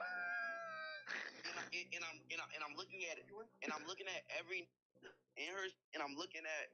I clicked the message. She said, "I miss you so bad." This. Yo, a real conversation, gang, and it's all like 2 hours ago, bro. You yelling 2 hours, like, you feel me? And I'm realizing this all in 1 second. I'm like, I swipe down to the notifications. I see the same number. Texted her, unsaved number, straight messages through that, gang. So you started scrolling that mad fast. I see you scrolling mad fast. Yo, I started scrolling mad fast, gang. Nah, look at this nigga eyes. God Yo, damn. I'm looking at the clip, yo, bro. Gara also posted about this incident on Twitter saying, "Disappointed. My fault. I didn't mean for it to go like that. Did only a 10-minute stream. Screw these girls. We on that grind. I'm way too genuine." Meanwhile, she called 12. So, the girlfriend in question here is India, who goes by India Baby on social media. Similar to her ex-boyfriend, she's also what you would call a niche personality, but still pretty popular within her target audience. India's been within the streaming scene for a while now, dating back as far as 2020 when she used to play NBA 2K and GTA RP. As a result, she became popular in both these communities, and in the past, was also featured on one of Kai Cenat's E-Date streams. Do you have any tattoos? Do I have any tattoos? No, I love your tattoos. Thank you. I mean, it is safe to say this whole cheating story from 2024 gains an entirely different perspective when told from her point of view. Because when this clip was posted on Twitter claiming that she was Gara's wife at the time of the live stream, her followers were actually quick to correct that statement, saying that they weren't married or even together, but rather each other's exes at the time of that incident. So India not only confirmed this last statement, but also claimed that it was Gara who cheated on her first, back in 2023. Since then, they haven't been back together, and this date he streamed, where he caught her cheating, was supposedly a second chance she gave him to fix things up, which to me sounds even crazier because why would they want to live stream that? I mean, it really just goes to show you that the internet has really messed up what people's perspective of a healthy relationship is. But I mean, hey, I guess if it goes really wrong or really right, that's content. Because that's like the only upside I can see with live streaming your entire life like this. And just like that, the stream ended. According to her Instagram stories, Gara had stolen her bag and then thrown it into a lake. He also apparently stole $3,000 from her. Jeez, that's a lot of money. And honestly, that was a massive red flag for what was going to come. And also a good reason for why she would want to call the cops on the guy after the date was over. Apparently, Gara and India's relationships have always been this like toxic pattern of breakup, makeup, and repeat. So we've already had confirmation that they were together in 2023, because that was when Gara allegedly first cheated on her. And it was also likely before June of that year, because in June of 2023, India was spotted at a hotel with an upcoming Chicago artist by the name of Lil Jeremy hugging him. So I'm assuming they've already broken up at that point, but who knows? And it seems like they may have even been dating in 2022. Funnily enough, in October of 2024, 6 months after the whole restaurant incident, India reposted a TikTok video, I guess maybe a joke, about cheating being her favorite hobby. So, I mean, yeah, things get a little bit more complicated when the story goes to that gray area where it's hard to determine who's really at fault within the relationship and for why it didn't work out. But, you know, in most relationships, it's a two-way street. But either way, it definitely looks like we got two people bringing out the absolute worst in each other. And this was all in the midst of an extremely toxic 2-year relationship. But I guess little did anyone know that this would eventually escalate to something way more dangerous. Because fast forward to May 27th of this year, police reports of Gara's arrest started going viral after Twitter user NetClips posted Gara's mugshot on his page. And this was taken from the Miami-Dade County's mugshot Facebook page. And it's safe to say the charges were insane. You would think they were given to him in the Grand Theft Auto role-playing server. Kidnapping with a weapon, firearm, or aggravated battery. Burglary with assault or battery, punishable by life. Then finally, to top everything off, carrying a concealed weapon. According to official police statements, the cops responded to reports of a kidnapping at 538 Northeast 61st Street, Miami, Florida, following a 911 call from a female stating someone had a firearm to her head. And the incident had at least 4 witnesses, and even though India herself refused to give a statement and press charges against her streamer situationship, the witnesses didn't follow her lead and decided to cooperate with authorities independently. Allegedly, one of the witnesses was India's friend, who had recently arrived in town with the victim at the time of the incident, who reported that they were both staying at an Airbnb located at that address where the incident took place. And I'll be referring to them as Witness 1 as stated in the official document. And they were the only ones inside the apartment when Witness 1 heard a loud banging at the front door, and upon looking through the window, saw Gara trying to break in. Witness 1 then alerted India, and both tried to prevent Gara from entering by physically holding the door shut. Gara then climbed up to the balcony and entered the apartment through a sliding door. Meanwhile, both India and the Witness 1 ran to a bedroom, attempting to lock themselves in. Gara then forced the door open, preventing it from closing, in years and then later entered the doing room, this? where he grabbed India and allegedly slammed her against the wall. He then took 2 cell phones from the bedroom nightstand and proceeded to throw them off of the balcony, all while India went downstairs to retrieve her phone. Witness 1 tried to follow her, but Gara grabbed them and threw them to the ground. Gara then left the apartment and dragged India by her hair into a gray Mercedes-Benz parked outside.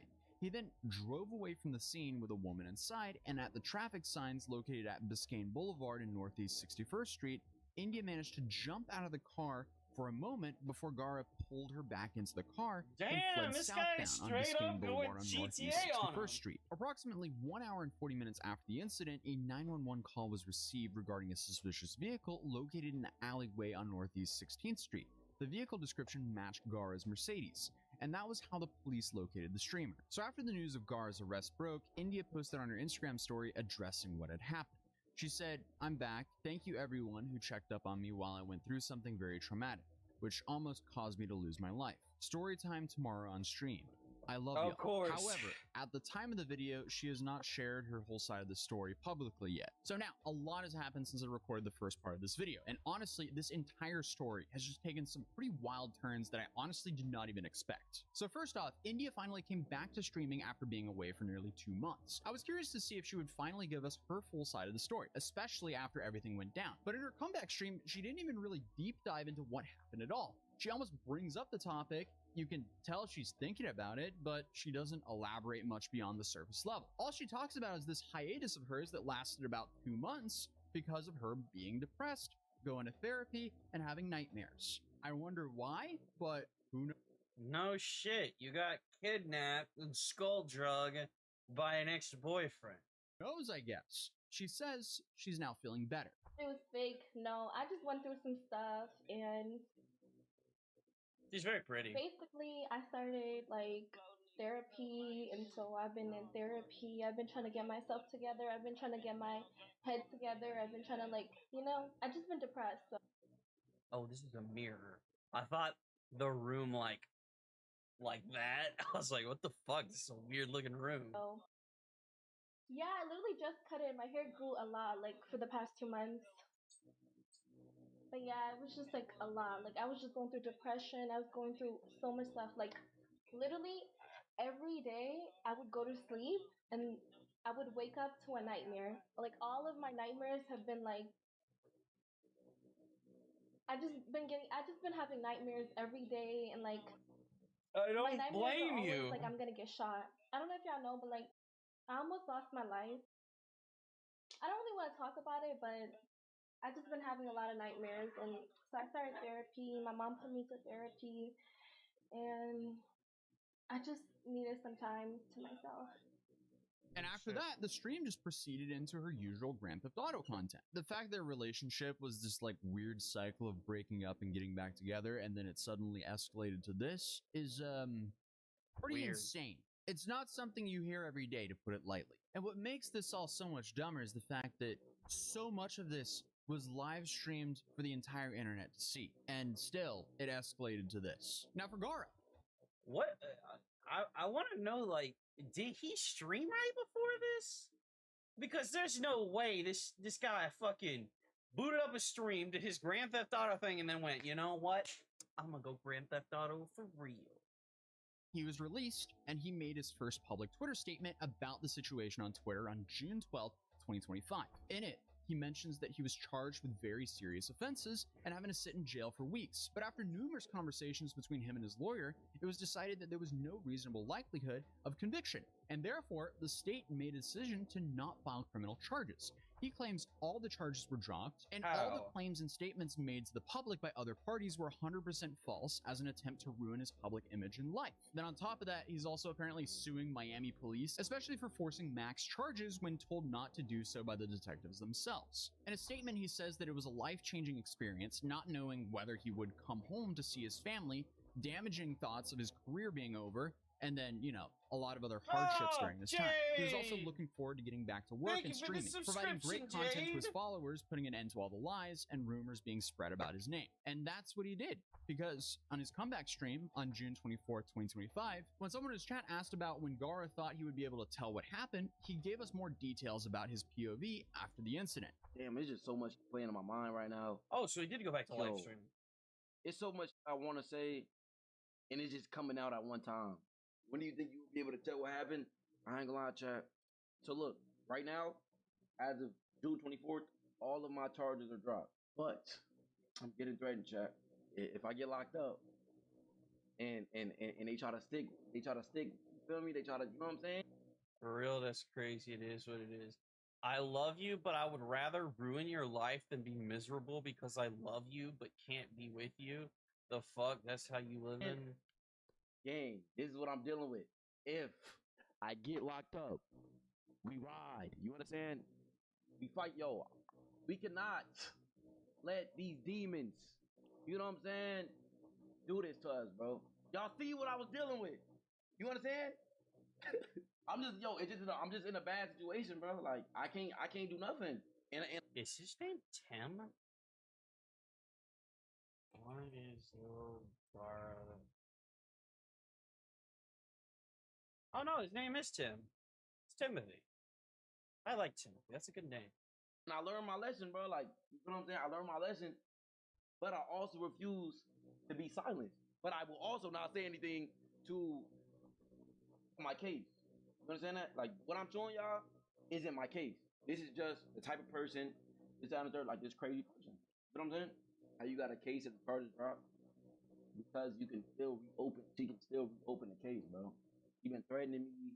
No, I already talked to my lawyer, bro. Like, regardless, if something does happen, this, that, and the third, I have all the proof. I have everything. Like, I have videos of her trying to, you know what I'm saying, pop me. Like, she was trying to turn me into bro from New York, gang. Like, you know what I'm saying? Like, bro, yo, like, look, I have the video of that, bro. Bro, every time something happened, I have a video, man. Like, I have a video of everything, bro, so. Okay, so that's pretty different. Gara, I guess now, is claiming that he was being threatened and showed a screenshot on the screen. The name of the person wasn't showing. Weird as fuck. Like, I hate you. I literally hate you forever. Like, I really do. I don't want you on the same planet as me. I hope you something or go to jail. Some shit because you deserve none but misery. So I would I hope you fucking die or go to jail. Rather not jump into any conclusion yet. This whole situation is now turning into a he said, she said situation. So hard to weigh in here. And he claims to have proof of everything that he said on stream. So this now is starting to seem like it's just the beginning of a much longer story that might still be unfolding in the following days. Alright, I'm gonna go eat and chill out a little bit. I'll probably be back on for a while.